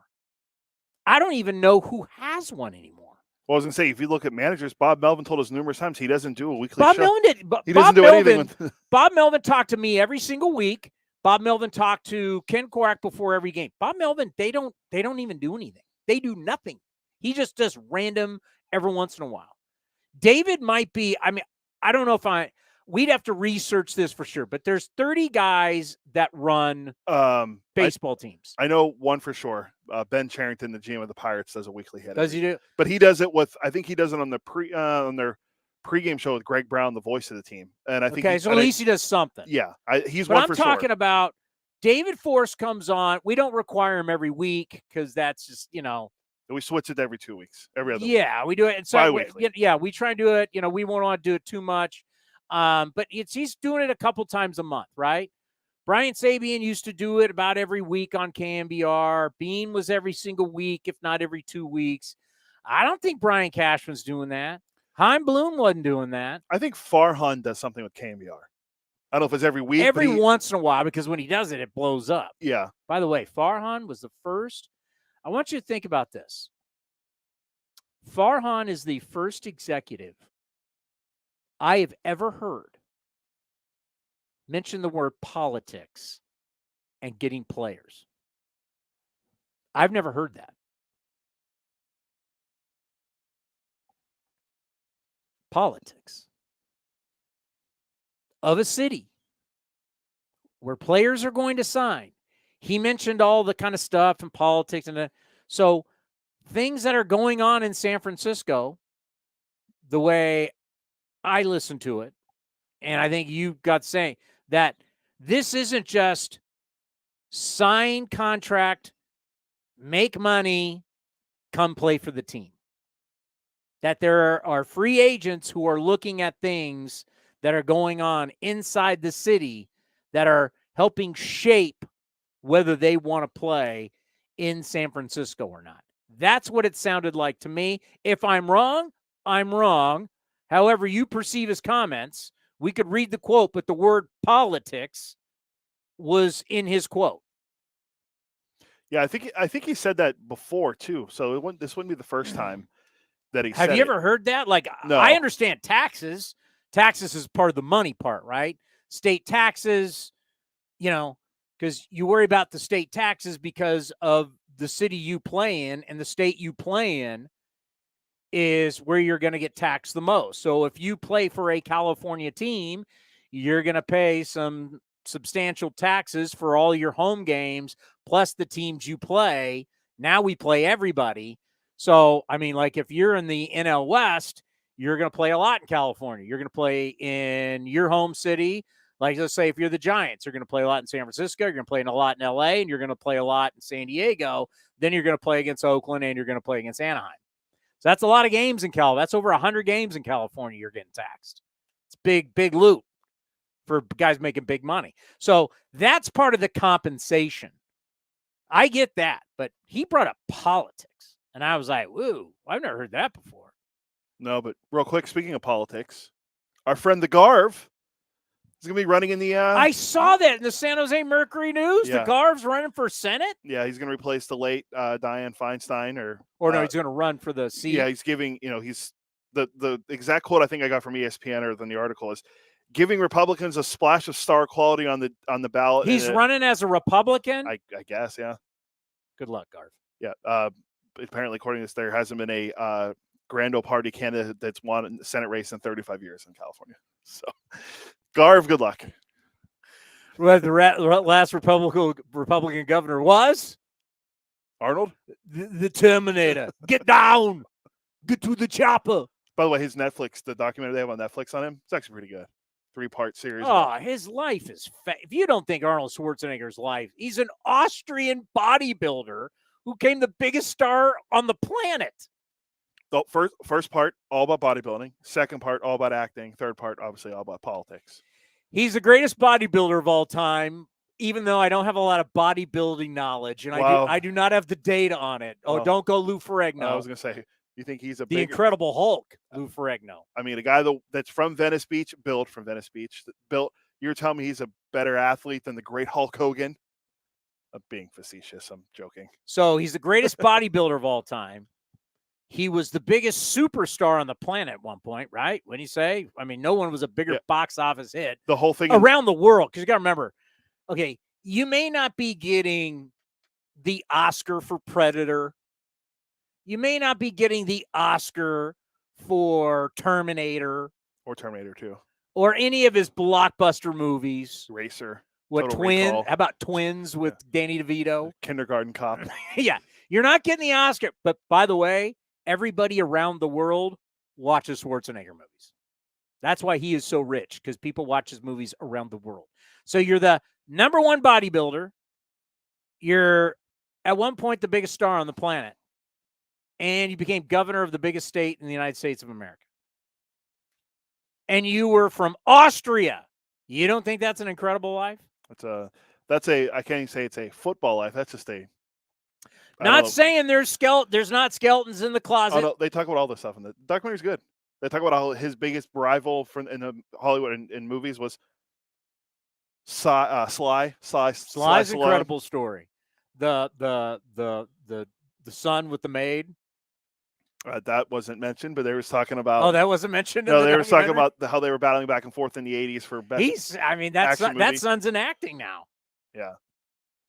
He's like he's a dark. He looks like Arnold. Well, that son. They do mention that in there. Yes, that gets mentioned in there too. Yeah, he's like a good-looking kid. He's a little darker skinned than Arnold. I think was he a bodybuilder? But he does get mentioned in the last part. He's in act. He's in the. So obviously now you have some time to watch it. This is not the off season. I don't have an off season. This is the time for us to grow, get bigger, prepare for next year. Growth. You guys all want to go to Cal Poly and hang out with all the Red Sox people. I'm sitting here growing the show. Am I going to be there on Friday? No, I'm here doing the show. You'll be there Saturday. You're down there with Eckersley and Ted Williams and everybody. Go ahead, Mr. Red Sox. You know who won't be there? Hi, Bloom. I'm Bloom. Did that invitation get rescinded once he got fired? What if he still showed up anyway? Hein Bloom see ya. I still get not news reports. I still get reports out of Red Sox camp. Even with him gone, there's still a lot of, there's like, you report to report to report. There's like so many levels in the Red Sox organization of you report to you report to you report to you report. Like, it's like, how many, I mean, we've got to make a steak. How many guys is it going to take to make this steak? Do we really need 40 guys to make this steak? And then you think of what their ownership is. And the Red Sox ownership is so worried about soccer team, hockey team, baseball team, growing and expanding their, like, it's like, I don't want to hear about that loser hockey team. I mean, it's like, what's going on? Have they replaced Hein Bloom? Well, they already got 8 other chefs in the kitchen. Do you need you need another one? Well, they just fired their pitching coach and third base coach yesterday too. Did they really? Yeah. Who was their pitching coach? Dave Bush, and third base coach Carlos Febles was let go. Ooh, Alex Cora. Alex Cora, that's one of those, were they Alex Cora guys or were they Hein Bloom guys? And is Alex Cora now reshaping his staff? Well, Alex Cora, remember they said it was brewing. It was brewing. Alex Cora won the war. Yeah, when he was gone, what year was he gone? Just 2020? Right? And then he came with what year did they? So 17. He won the investigation. Yeah, so he was. Were they gone? Was he gone in 19, 20, 20? Because his thing wasn't his same as. Or was it 21? How long has he been back? Well, that's what I was going to go look right now. See, Alex Cora. How about Carlos Beltran? Is he going to manage the Mets? I mean, they're looking. He was. He was rehired on November 6th, so he was gone for just the 2020 season. That's all he got. Well, same thing with AJ Hinch. They got the 60 games, and that was it. That's all they got.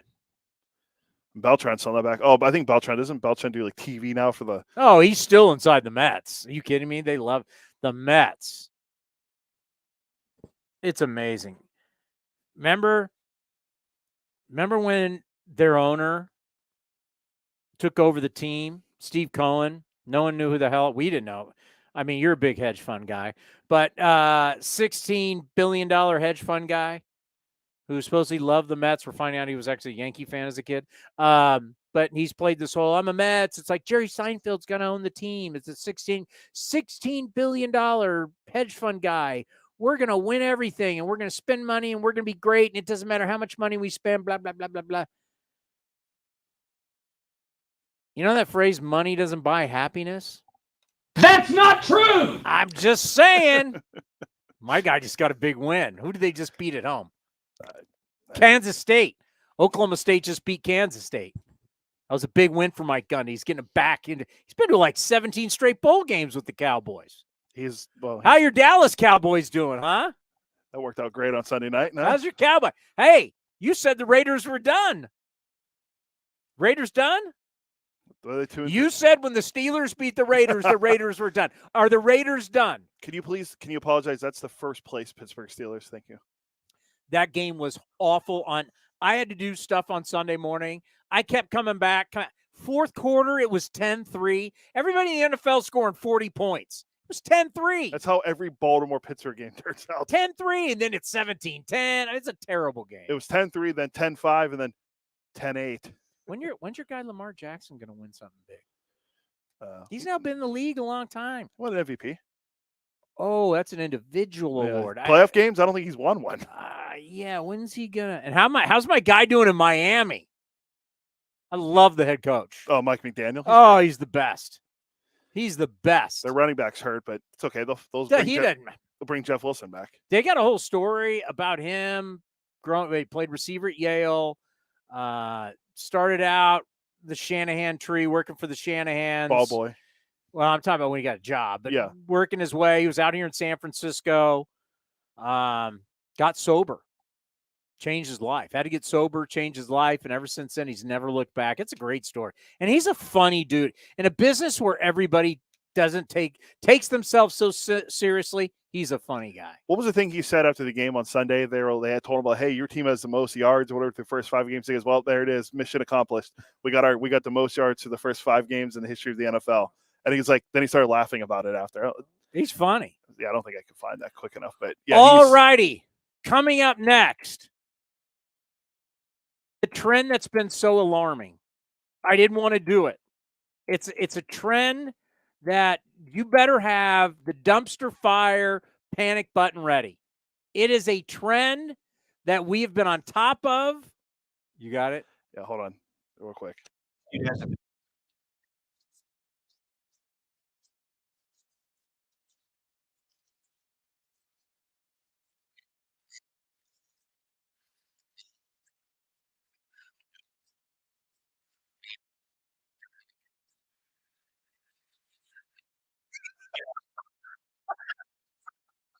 He's a funny guy. Yeah, he's good. He's good for the NFL. You know, he'd be good in Super Bowl week. Oh, for Media Day? Oh my God. Just because, you just don't talk at Media Day. You're the head coach. You're constantly talking. Personality, bring a little personality. Obviously, he's a really smart offensive guy. But he's and you know what? I'll give it to you. I'm gonna give it to you, Niner fans. That was one of the most impressive early season victories we've seen in a while, where you've got a team, the Dallas Cowboys, where people have talked about how talented they are, coming in. It's Sunday Night Football. The one thing I can't get out of my head is, because I watch so much of it, college football, the big time Saturday night. We hear that so much, but it's Sunday Night Football. Carrie Underwood. Everybody's watching, according to them. Rating show, everybody was watching.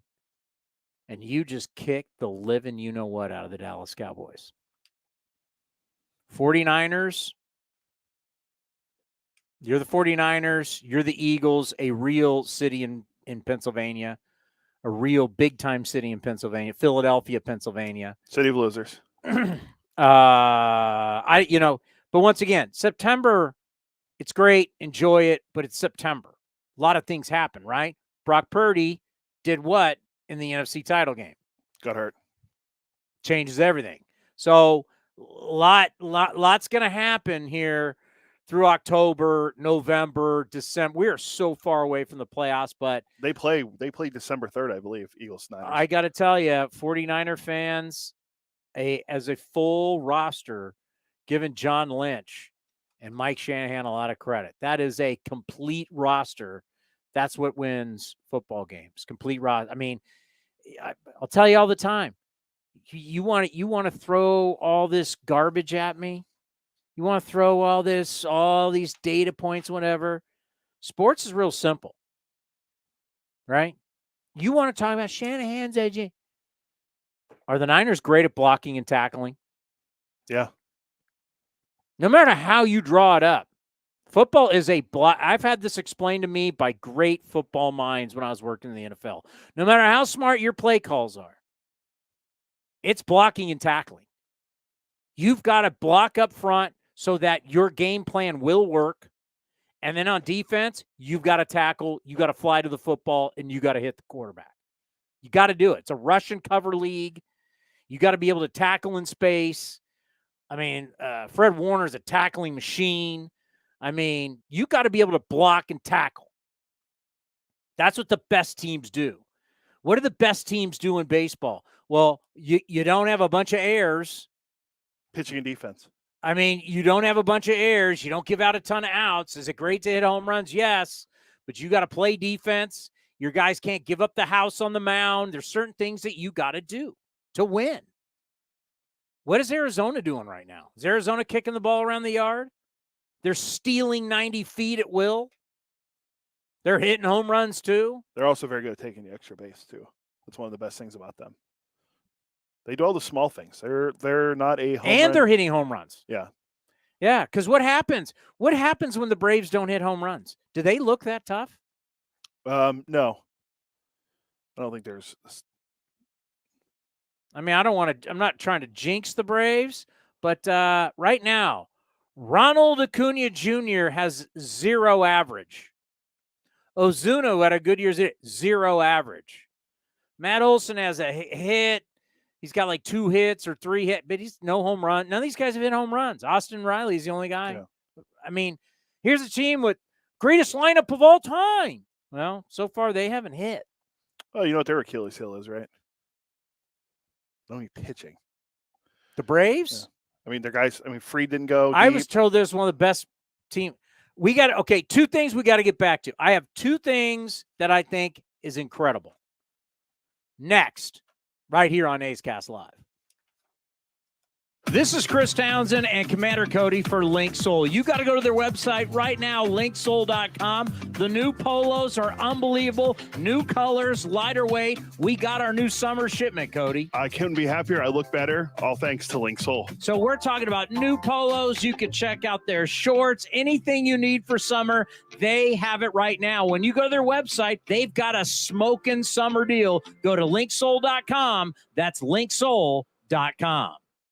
Hey, it's Eno Saris, your friendly neighborhood baseball scribe. There are 2 things I love, baseball and beer. When I'm not busy around the ballpark, you'll likely catch me back with a cold one at any of Fieldwork Brewing's 8 locations sprinkled across the Bay Area. Fieldwork's got a rotating lineup of over 20 beers on tap that's as diverse as any 26-man roster. They got everything from super juicy hazy IPAs to crisp pilsners and tropical sours that make your taste buds do the wave. Whether you're all about that draft life or prefer to grab some cans to go, Fieldwork's got your bases covered. Check them out at fieldworkbrewing.com to learn more. That's fieldworkbrewing.com. Thanks to the Xfinity 10G network, my little brother's friends won't leave our house. When I was their age, internet with basically no interruptions was a pipe dream. You sound like my grandpa. Now through December 21st, new customers can get 1.2 gigabit internet for $25 a month for 2 years with no annual contract and Wi-Fi equipment included when you add Xfinity Mobile with unlimited data at regular rates. Switch today. Requires paperless bill and auto-pay with stored bank account. Restrictions apply. Taxes and fees extra. Xfinity Mobile requires Xfinity internet. After promo, regular rates applied internet service and Wi-Fi equipment. Actual speeds vary.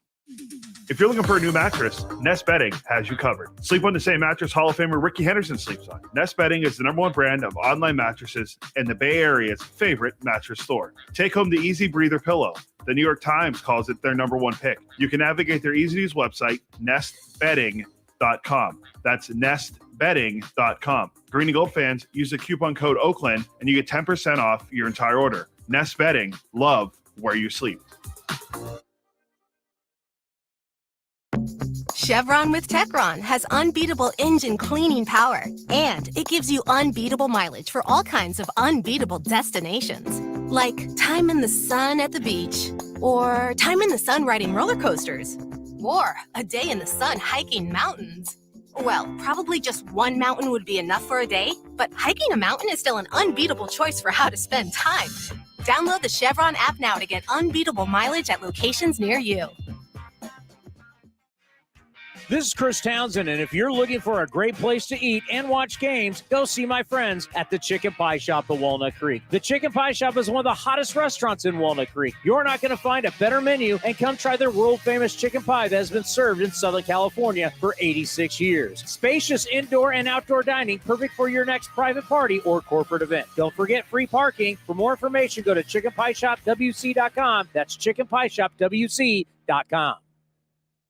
Hey folks, Vince Cotroneo here to explain why Cinnabar Hills Golf Club on the hills of San Jose is my favorite place to play. With 27 holes to choose from, any level of player will love it. It's the best place to play in Silicon Valley. At the Turn, I've enjoyed the menu from the grill of the newly renovated restaurant, not to mention a 19th hole experience to relive the day. The expanded clubhouse will service all your needs, and best of all, you can plan any event, including weddings at Cinnabar Hills Golf Club with some of the most amazing views of the Bay Area. Visit CinnabarHills.com. That's CinnabarHills.com. Hey, Billy, this deck is great for getting everyone together. Thanks. We're really enjoying the outdoor space, especially on a day like today. What's the material? Humboldt Redwood from Ashby Lumber. They gave us a great deal, provided us with a quick quote, and we couldn't be happier. We even found a great contractor through their online contractor directory. Don't miss a day outdoors. Visit Ashby Lumber in Berkeley or Concord to see our stock of naturally strong, naturally beautiful Humboldt Redwood. Find out more at ashbylumber.com for all your building needs. Ashby Lumber. Streaming from the town, A's Cast Live continues with Chris Townsend. Got to give you some fun facts of where we're at. Did you know that we could see, well, we've already seen it.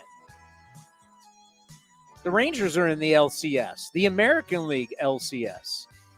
Correct, yeah. Could have been division champions. Right? They were not. The Astros were.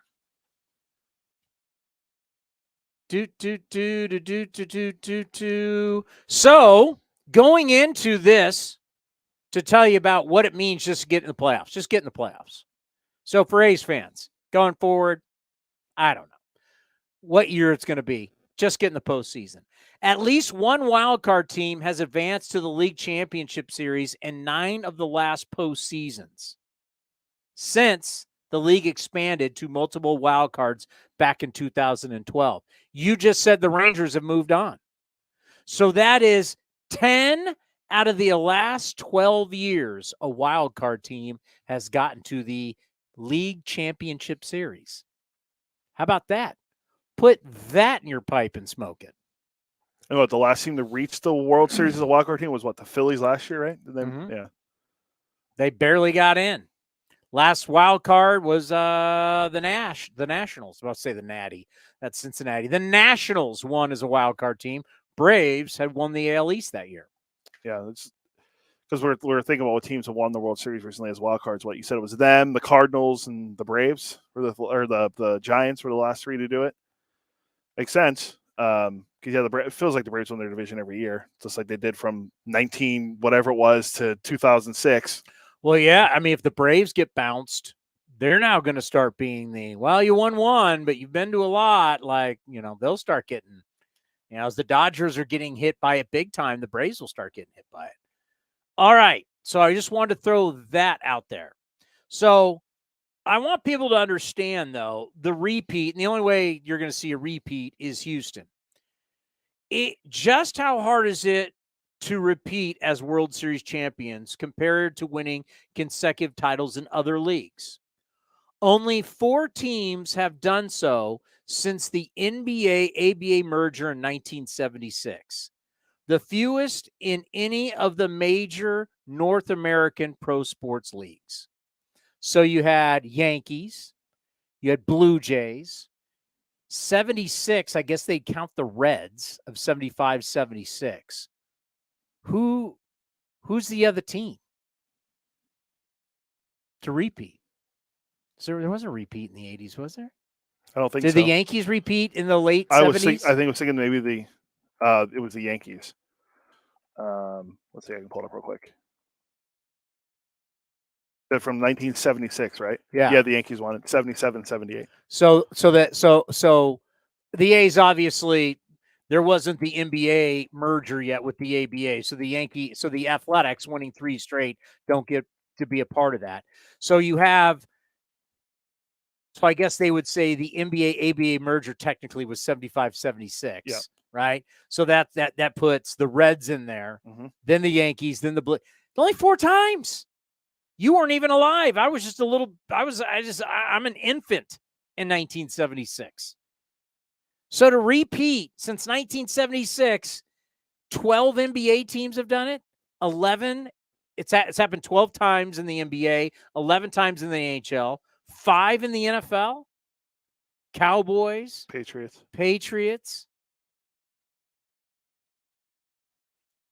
Steelers? I don't think they've repeated. Go look on the since 1970. Oh, Steelers would have done it. Yes, Steelers would have done it in the 70s. Yep, Steelers did it. What year? Remember, it's got to be 75, 70, 76. They do it 75, 76? Yeah, they did it 75. The Dolphins did it back-to-back years? Yeah, but it's got to be in the time frame. Yeah, so it was the Steelers. Then the Steelers again. They did a win? 79-80. Because remember, that's going to count. 49ers. Cowboys. And then Patriots. Broncos. Patriots never did it? Yeah, Patriots did too. But I don't think anyone other than that has. So that'd be 6. Maybe they're throwing the Steelers in. I think they're probably counting the multiple franchise. All right, so 5. We've only had 4 times. That is incredible how hard it is to win back-to-back World Series. And hockey, the last few were the Lightning did it recently, and then the Penguins did it a couple of years before them. But it doesn't happen a lot in hockey either. I mean, it's brutal. It's really hard. I mean, it just goes to show it's really, really hard to win. But this was the one that I read. This came out. This was tough. So they did basically, the notes came out, and it was the preview notes. And we were off the very next day. And it had some like some unbelievable what to look at. So like for the Texas Rangers, if we would have done a preview show for the playoffs, we did the final day, reviewed a lot of A's, then moved on. But I would add nuggets like this for you. I wouldn't count on the Rangers to do anything in the postseason. You want to know why? Rangers are the first team in MLB history to make the postseason with more blown saves than saves. What was it, 33-30, I think is what it was. Think about that. That's what we would have been talking about had we not had that time off. Rangers blew more saves than saves, and they're the only team right now in the league championship series. Just goes to show. Let's see. What are some other good ones that were Aaron Nola with a 5.47 ERA in September, 0-2 with a 6.75 ERA, and 3 starts against the Marlins. Uh-oh. How'd that work out? They're in the divisional series playing. Oh, man. Zach Gallen, 4.42 ERA, and Merrill Kelly, 4.07 ERA, struggling outside of Chase Field because they had to open up in Milwaukee. How'd that work out? That worked out pretty well. What did they say with the Twins in there? There was a lot of great stuff that we didn't get to go over. A strong rotation led by Sonny Gray, blah, blah, blah. Dislike. I question whether their lineup is healthy and deep enough to get past the blitz. How about this? I question whether the lineup is healthy and deep enough to get to deep enough against a good Blue Jays pitching staff. How'd that work out? Gossman went 4 and Barrios went 3. So I don't know. That's not very good. It's why I love the postseason. You never know. I did this whole preseason thing had so many notes in it that it was incredible.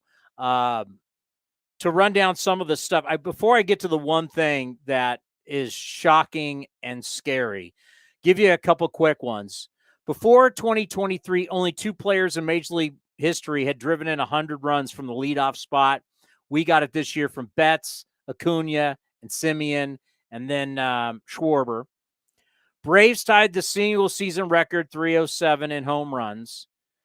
They became the second National League team in history to have 7 players with 20 home runs since joining the 2018 Dodgers. Our man Brandon Hyde, who will be the American League Manager of the Year, became the first manager since Connie Mack to manage a team to 100 losses before managing the same team to 100 wins. That's great. I mean, the Orioles, they represented. They got there. They had a great season. Roxy Bernstein talked about it earlier, that the metrics didn't line up really for them, but you know what? They got there. They proved.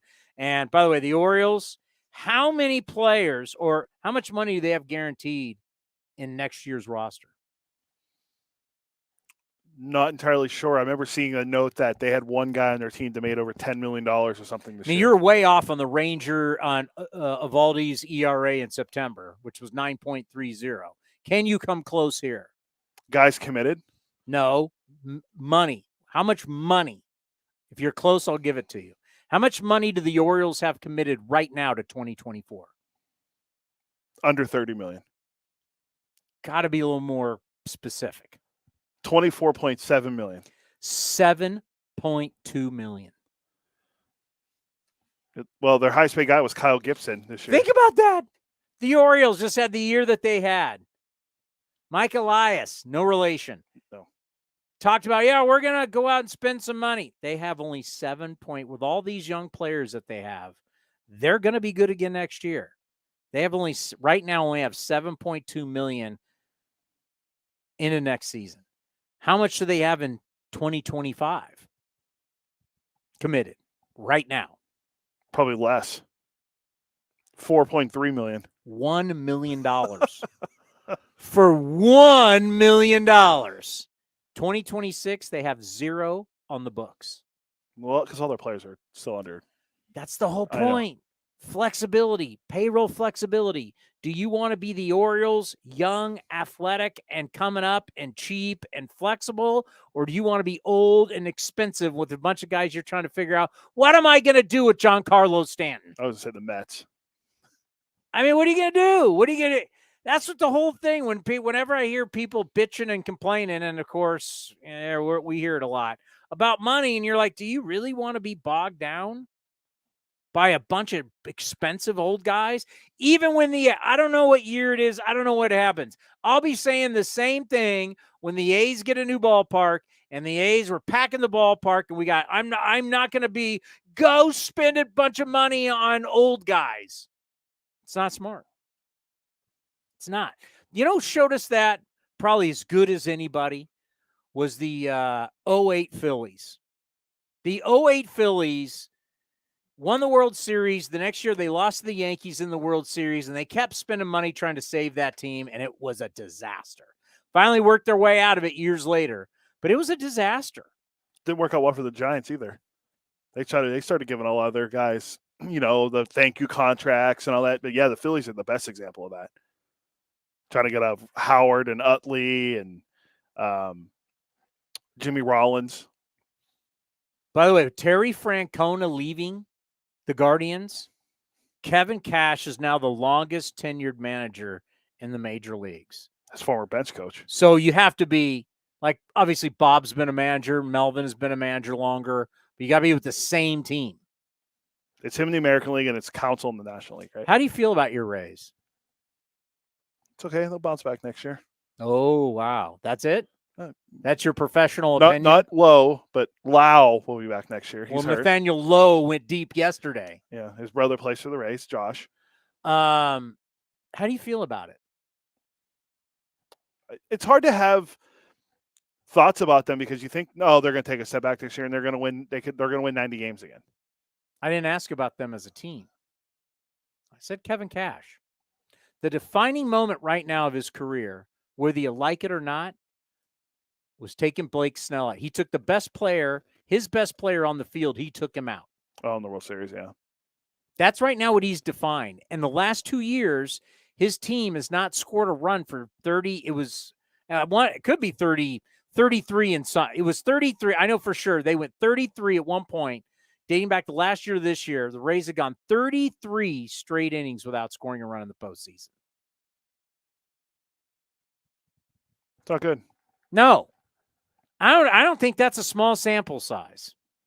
No, it's been pretty bleak for them in the postseason recently. And their big guys like a Rosarena and those guys weren't doing anything for them offensively. I think Cash is going to get another year at least. I'm not saying he's losing his job. Oh, no, I know what you're saying. Everything that I know, having been to Tampa and investigated, I did a lot of, when I was in Tampa the last time, I investigated, I wanted to kind of, how's this thing really going, right? And what I found out is that he manages by a script. That the Rays for years, as hard as they work, I always give them their due. I give them their props on how hard they work. But the Rays are a very scripted organization. Bill Walsh script the first 20 plays. Well, that was brilliant because now he threw a bunch of different formations, ran a bunch of different plays, so he knew how you were going to try and defend it. So then, after those 20 plays, he now knew how to attack you, right? Well, Kevin Cash is scripting the whole thing out. Well, the front office is. Remember they had an analytics guy on the bench in uniform. Jay Money, is he still there? Jonathan Ehrlichman, I think he is. So right now, Kevin Cash, longest tenured manager, people will give you credit in the industry, no doubt, because of the success. Process and analytics coach. But also, the one thing everybody thinks about you is the Blake Snell move. And now it's 2 straight years. You've gone out basically without a fight in the postseason. Now, that series against Cleveland was a lot of scoreless, right? Because they went deep into extra innings. But it is what it is. It's 2 straight years. I mean, this was the year they hit all the home runs and they did all that, and they got in the postseason. They did the same thing. Yeah, they won 99 games, and they couldn't even win in the postseason. What does that say about your what did that say about what did it say about their process? Maybe they change some things up a little bit, I think. Like, if you're not going to win, you can't score runs, you got to change something. Okay. I just want to throw some of those notes. There's a lot of stuff we could get into, but this was the thing that I was so upset that we didn't do a show, because I got this is basically the 30-something pages of preview of the year / getting you ready for the postseason, and we're off. And I it's like I wanted just to tape a show because there were so many nuggets about the season, postseason, that were so great. But this is the one that scares the hell out of me. You've heard the GM of the A's say, I don't know the number that you need to feel safe for a season. Starting pitchers. Says he doesn't know. Perry Manassian, a couple years ago on Sirius XM, the MLB channel, he said the average team, this was a couple years ago, uses 13 pitchers, starting pitchers in a year. And we're not counting openers, but openers can balloon that number. We have stayed fast and true to this. How you get me 27 outs? That is our number one question. 4,374 outs in a baseball season, not counting extra innings. How are you getting me? How? Who's throwing this thing and get me the outs? During the season,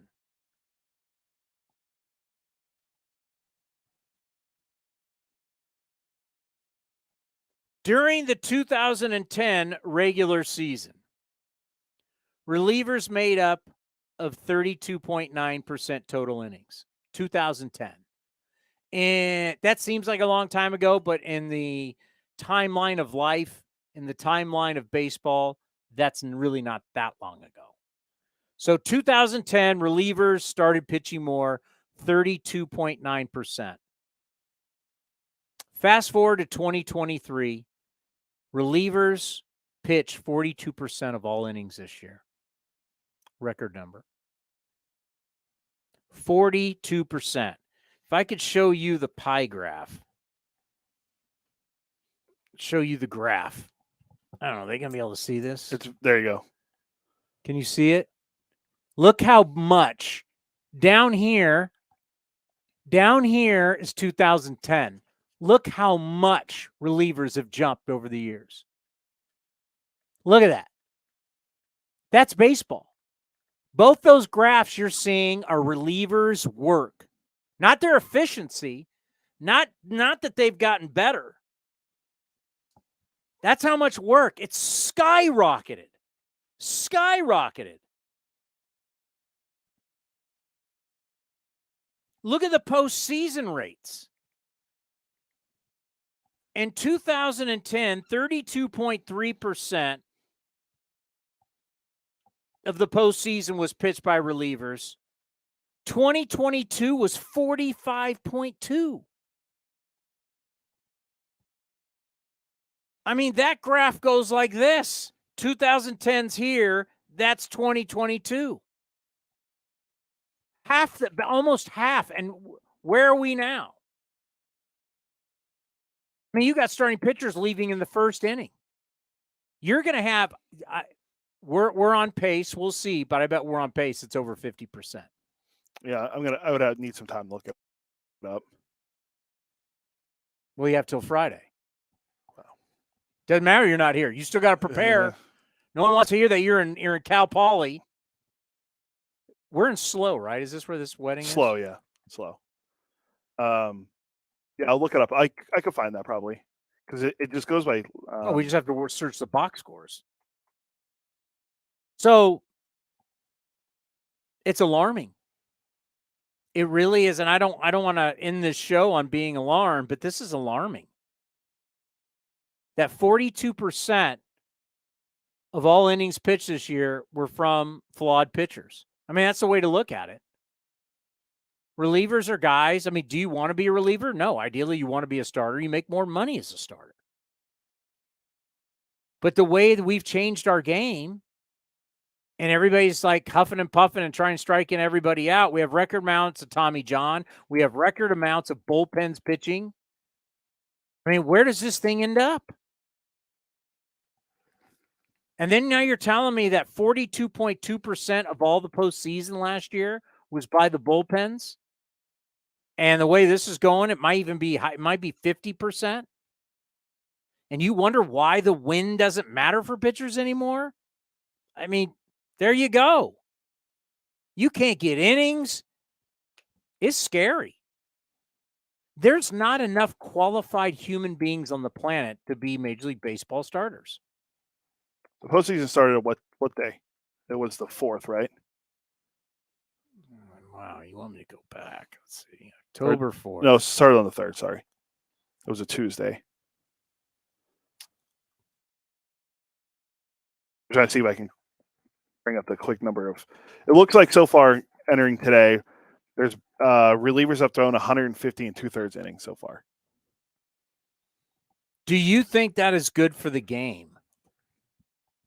Going to go with no. I mean, I told you. I mean, forget us as fans, because I mean, for us as fans, we're getting a lot of stuff that's not good for fans. And I'll give you one: Fox. Fox is awful. Fox is literally. I cannot take how bad Big Papi, A-Rod, and Jeter are. It's bad.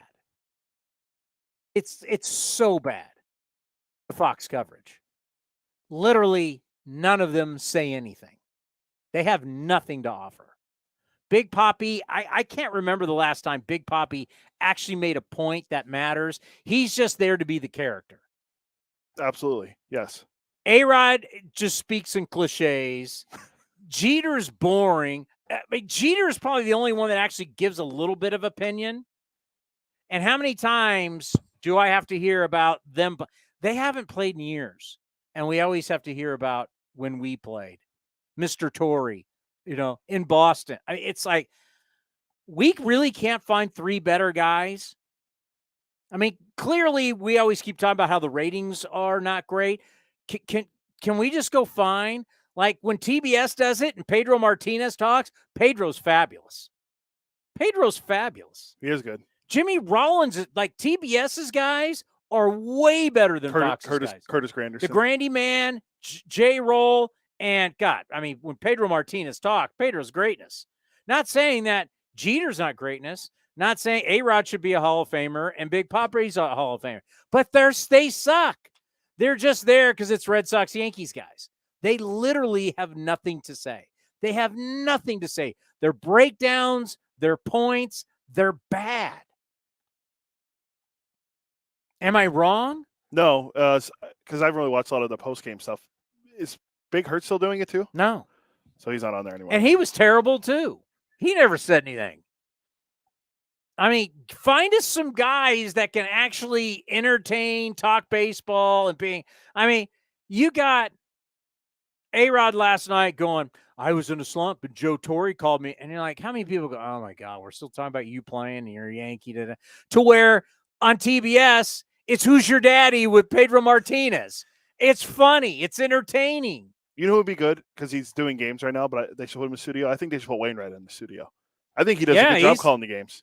He's calling the Twins. He's on the Twins Astros call. Your name recognition is doing nothing for you. Just because these guys were great players, no, you're doing your net. It doesn't work. If I did my math correctly, it looks like we're around 48% of the innings are pitched by relievers. 48% of the biggest innings of the year being pitched by relievers, and not all well. Yeah, we only had a couple guys, and they're all Rangers guys, go 7 innings. Wow. Oh, Philly. 6 2/3. Yeah. Wow. That's alarming to me. Like, where's this going? This is a trend that's not stopping. It's not stopping. Like, what are we gonna? Are we gonna do this every year? That we go through? What do we go through? 24 starters this year for the A's? But you think, well, the A's suck. Well, no, this is everybody did that. This isn't Detroit where they used 5 starters 10 years ago. 7. It was like 2014 or 13. Detroit used 7. That was it. Like, are we really gonna? I mean, is this gonna be like every night we're going to your iPad and you're going, who's throwing? Hell, I don't know. There is a reliever in the game. You look at the notes now. We use so many different pitchers that you don't even know, is this guy an opener or not? I have no idea. How do you know if this guy's a star? You literally have to investigate. This is not good for the game, right? When I have to investigate, is this guy a real starter or not? We could have a game show next year on A's Cast Live. Let's play real starter or not. It's fair. When we got to do that with almost every single team, real starter or not, that's not good for our game. And I was just looking to see if the starter's still in for the Braves. Luckily, he is. Well, I don't think he's been there much longer. Just saying. Oh, you got me. I'm on October 3rd looking for the first game. What's the date today? Today's the 11th. Just saying. Oh, my God. Philly's up 4-1? Bryce Elder's probably not going to make it through the 3rd. He might. But he's probably done after that. 3 innings. 3 innings from the Brave starter there. Max Fried didn't pitch deep because he has a blister and he hasn't thrown in 18 days. And then who was the other? That was another one of my fantasy guys that let me down. I had guys let me down this year. Who's the other guy to pitch for them? Fried, Elder today, and then why am I drawing a blank on who the other? Strider, yeah. How many? I don't even remember how many innings he went. Philly, you know what? And I know you hate Philly, and that's your Pennsylvania hate. You can't tell me I love Bryce Harper, though. You can't tell me that the vibe in Philly right now. I mean, you're all into Creed. Well, that's the Rangers, but was it the Rangers? Rangers, yeah. They had their song last. Philly had a song last year. Oh God, let's see. Because a couple years ago, I remember what is the Creed song that the Rangers are listening to? I don't know. I think they're just listening to Creed overall. Oh my God, Creed, really? With arms wide open, dancing on my own. What's the song the Phillies did? Oh my God. But you know what? As lame as it is, it brings the whole city together, right? TV stations are playing it, radio stations. Winning is the greatest deodorant of all time. Philly right now is a dumpster fire of a city. Okay. Philly is like up 130% in carjackings, 30 homicides. Philly is a really tough spot right now. Like, it's like so weird when you like see what's happening in their city, and then you like watch like Eagle games or Philly game. The community's all together and everything's great. Is everybody coming from the suburbs? Jersey. Oh, is Bryce Harper at a 3-run shot? See any good? Nice little player. I mean, not a very good base runner, but you see what it's like inside their ballpark. Philly fans are having a blast. The one I think of when you think of team songs, it was a couple years ago when the Blues won the Stanley Cup. Theirs was Gloria. Yes. Yeah. Gloria. Yeah, that was their song. I think you got your number. That's like a 70s song. Yeah, I think you got your alias. Or you can go to the worst song of all time that has been the curse of the San Diego Padres. You still have that song? I don't have the Padres song. I do have one other song. No, Joe, get that Padres. So, Manny's on the loose. Let's go, Goose. Oh, yeah, hold on. Oh, my God, this is the worst. And I send it to all my buddies back home to make fun of them. You got to play this.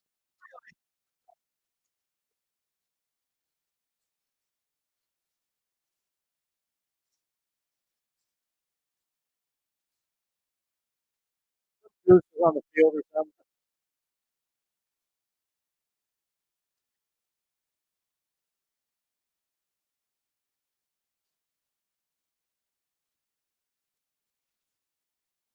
That played all over San Diego. And San Diego is the worst sports. I grew up there. Trust, it's the worst sports town. And all the local news people, that isn't this funny. Let's watch a bunch of middle-aged. I mean, these guys are like, what, late 50s, maybe some even in their 60s, singing this song. It's been a downward spiral since. This is the one that makes me think of a team. Oh yeah.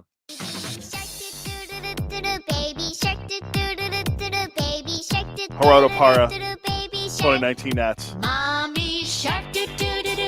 And unless you have little kids, you had no idea what the hell this is. So yeah, because actually my kids are grown, so I was not in the Baby Shark era. They were teenagers by 2019. The whole stadium rocked to that. And remember not Claywood. Chip Hale. Chip Hale. Our buddy Chip, now head coach, University of Arizona, former bench coach for Bob Melvin, was on that staff and said, man, they played that and the place went off. Like they waited for that song. Like literally in the dugout, they were all like hyped up and everything, but they knew once that song went, the Nationals would just get lit. The ballpark would be unbelievable.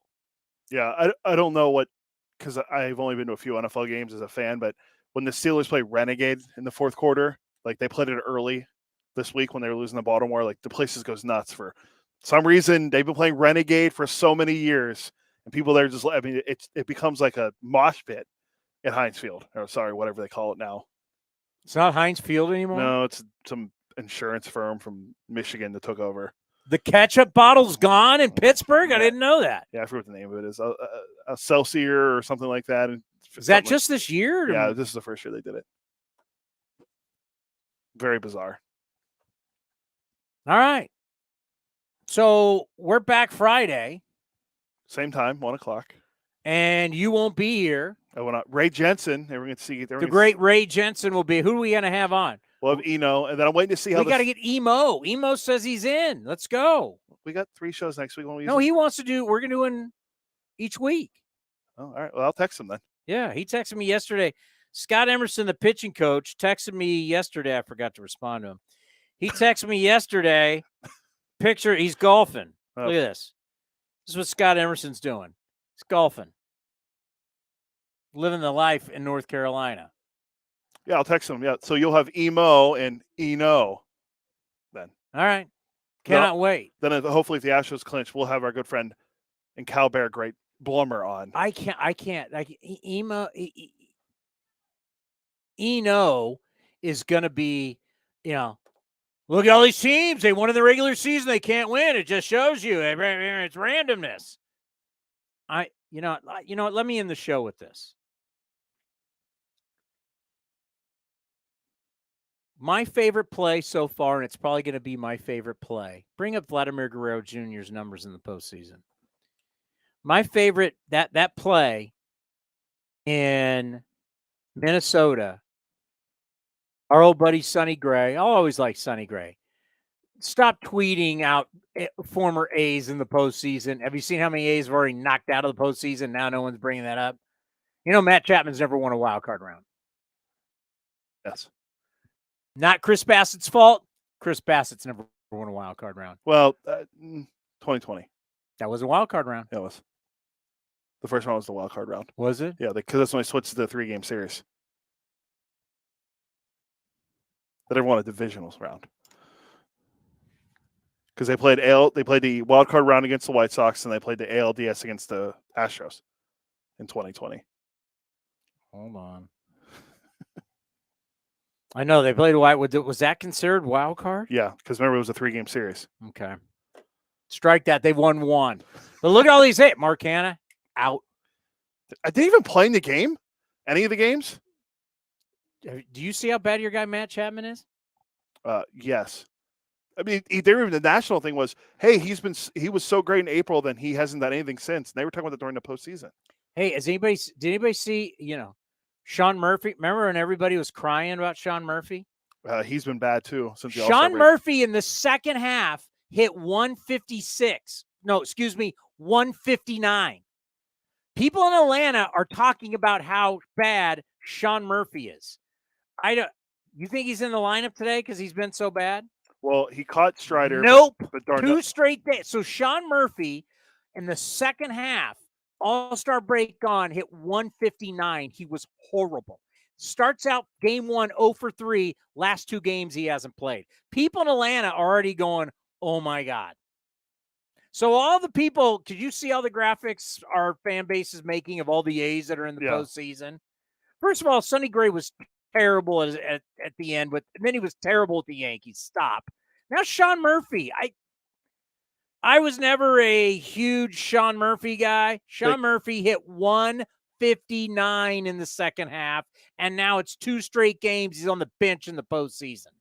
Chapman, real quick. May 202, June 200, July 247, August 197, September/October 160. Tell me what Matt Chapman hits in the postseason, Mr. Oh my God, we don't have these guys. Hold on, let me get to it. Hold on. Those are his stats just this year, month by month. In the postseason, Matt Chapman is a career 273 hitter. No home runs. What did he hit in this postseason? 143. 143. How many home runs does Matt Chapman have in his postseason career? That'd be none. None? He has 1 RBI, and it was last year with the Blue Jays. No home runs, 1 RBI. Because he had 1 game, he had 3 hits. In one of the games they lost last year, he had 2 hits. Technically, he didn't win a wild card round because that was the year he had the hip injury. He didn't play in that series. In 2020? Yeah. So he wasn't on the field. So he is 0 for his wild card. Matt Chapman's never won a wild card round. On a technicality, but I don't want to. But I'm just saying, you know what? Everybody, at some point, if you're going to put it out on X and you're going to put your name on it, sometimes people are going to look back and go, well, it's interesting that you put that out there, but let's go over the facts. Is there any of these people going to bring up Sean Murphy at $159 in the second half, and people in Atlanta are starting to question Sean Murphy? This is Sean Murphy's prime. This is his prime. 2 straight games he's on the bench in the postseason. And they're about to go down. They're down 6-1 in the 4th. Did Elder make it through the 3rd? Their pitcher.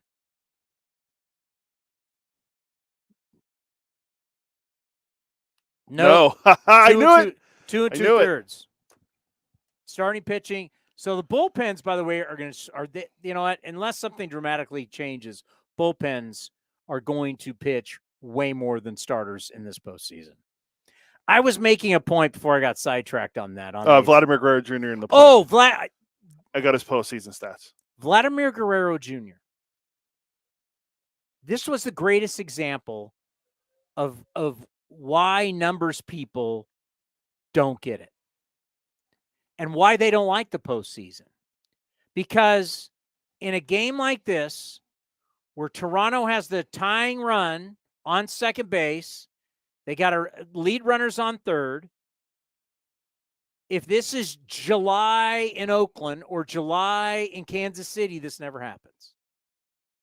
But in the playoffs, you had one of the most brilliant plays where they utilized pitch comp.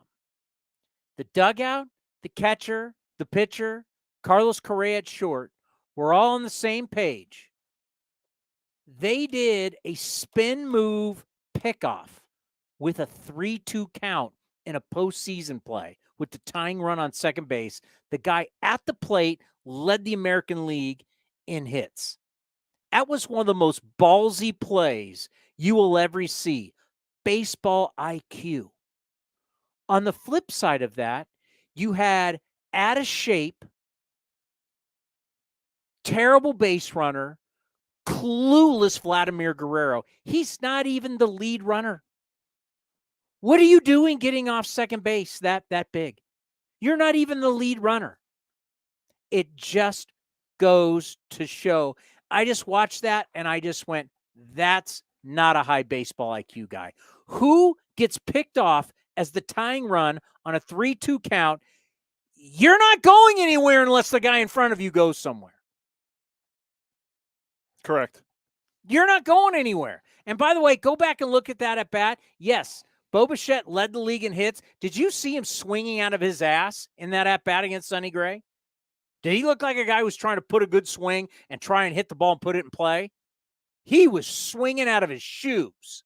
You wonder why the Blue Jays 3 straight years are out of the postseason? Because they all play this way. Bo Bichette walking around when he was in Oakland this year, the way he walks around, he's got the headband on in his hair, and he's walking around. I mean, you just watch the way they are. You wonder why they don't win. You wonder why. But Vladimir Guerrero is one of the greatest examples, and Carlos Correa and Sonny Gray are the absolute obvious. You want to talk about being a savage? Carlos Correa in the postseason is a savage. Say what you want about his injuries. Say what you want about his career. But in the postseason, I'm telling you right now, that man is a savage. He is a gamer. He is one of the best postseason players because of his, not just his ability, but his IQ.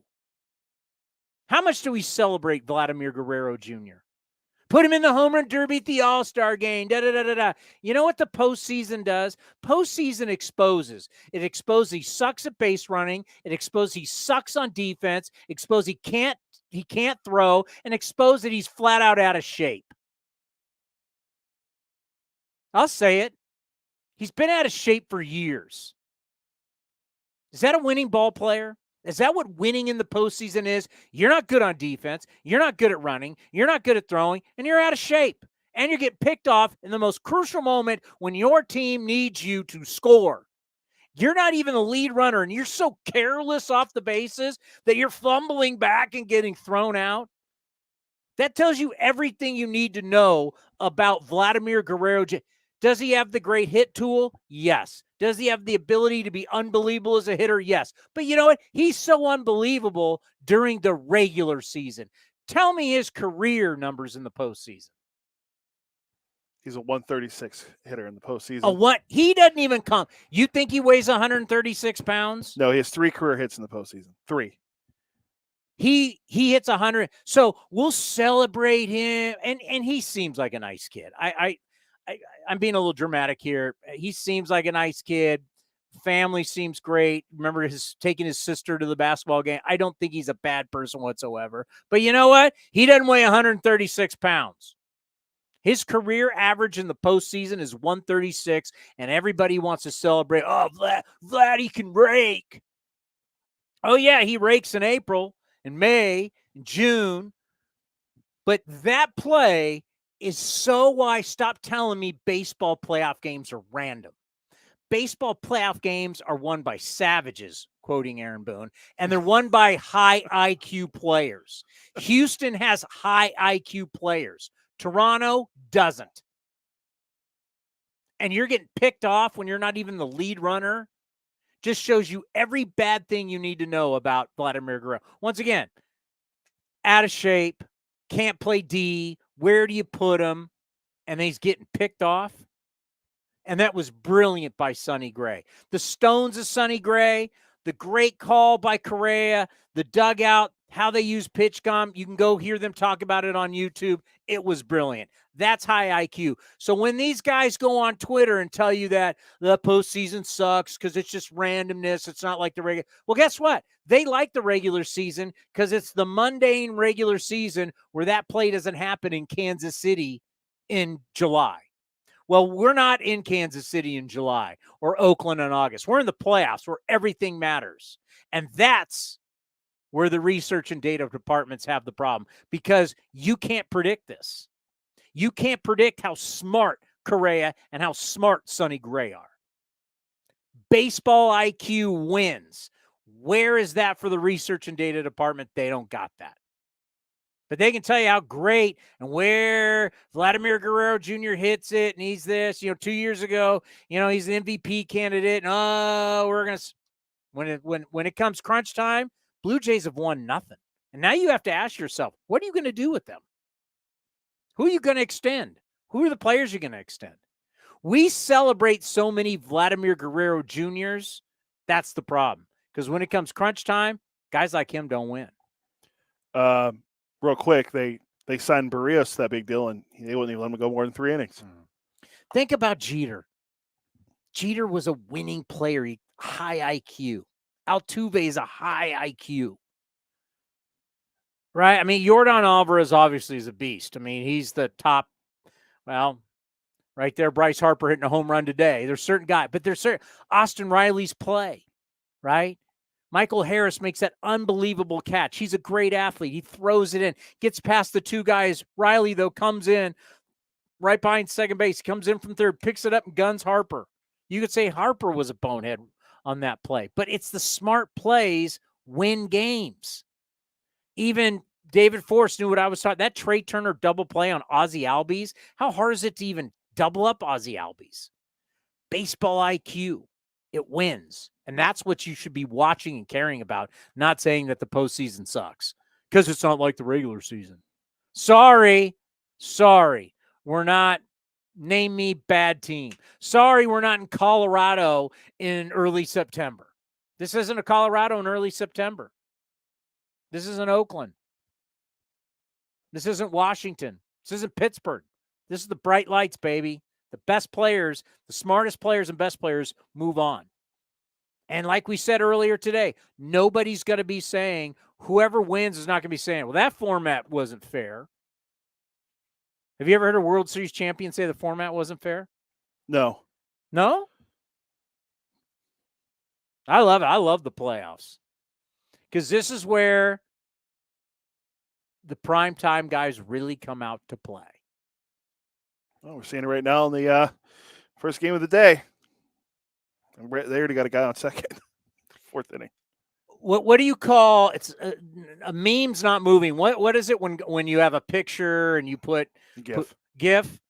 Best GIF last year was like a street fight, and the GIF was two guys fighting, but they had the Mets and the Braves logos on the guys' faces as they were fighting. And then there was a guy off to the side smoking a cigarette, just watching them with the Phillies. You remember that one? Yeah. It was the best. He's just smoking a cigarette watching these two idiots fight. That's what the Phillies were. It's like same thing again. Phillies are just, you know what? That mundane regular. Great. You're the king of the mundane, everyday regular season. Congratulations.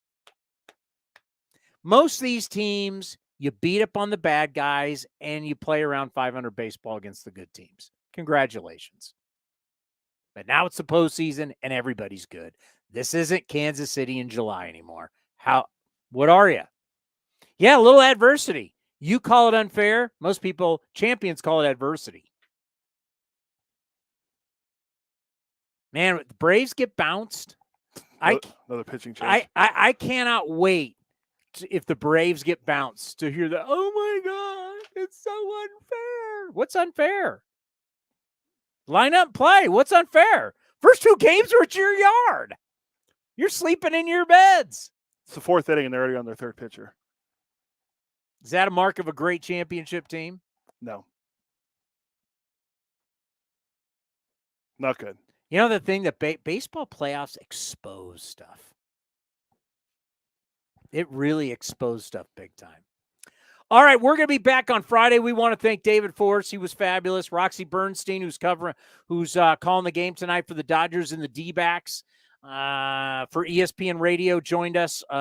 Actually, I said his walk to Chavez Ravine. He's in Arizona. He's at Chase. He's at Chase Center. He's in Chase Arizona. Field, Chase Centers. Oh, that's Warriors. That's what. That's I'm just a Warriors honk. Hey, you're so excited after that preseason game on Saturday. It's all you care about. Hey, Chris Paul, future Hall of Famer. Another future. Is Chris Paul the new Kevin Durant? Are they selling that? Who's going to start selling that? No, I don't think. I don't know how they're going to play together. I don't know. How do they play together? Well, we'll find out when the season. Sharks start tomorrow night? Sharkies start tomorrow. Against who? Where? Here? The Tank? Vegas.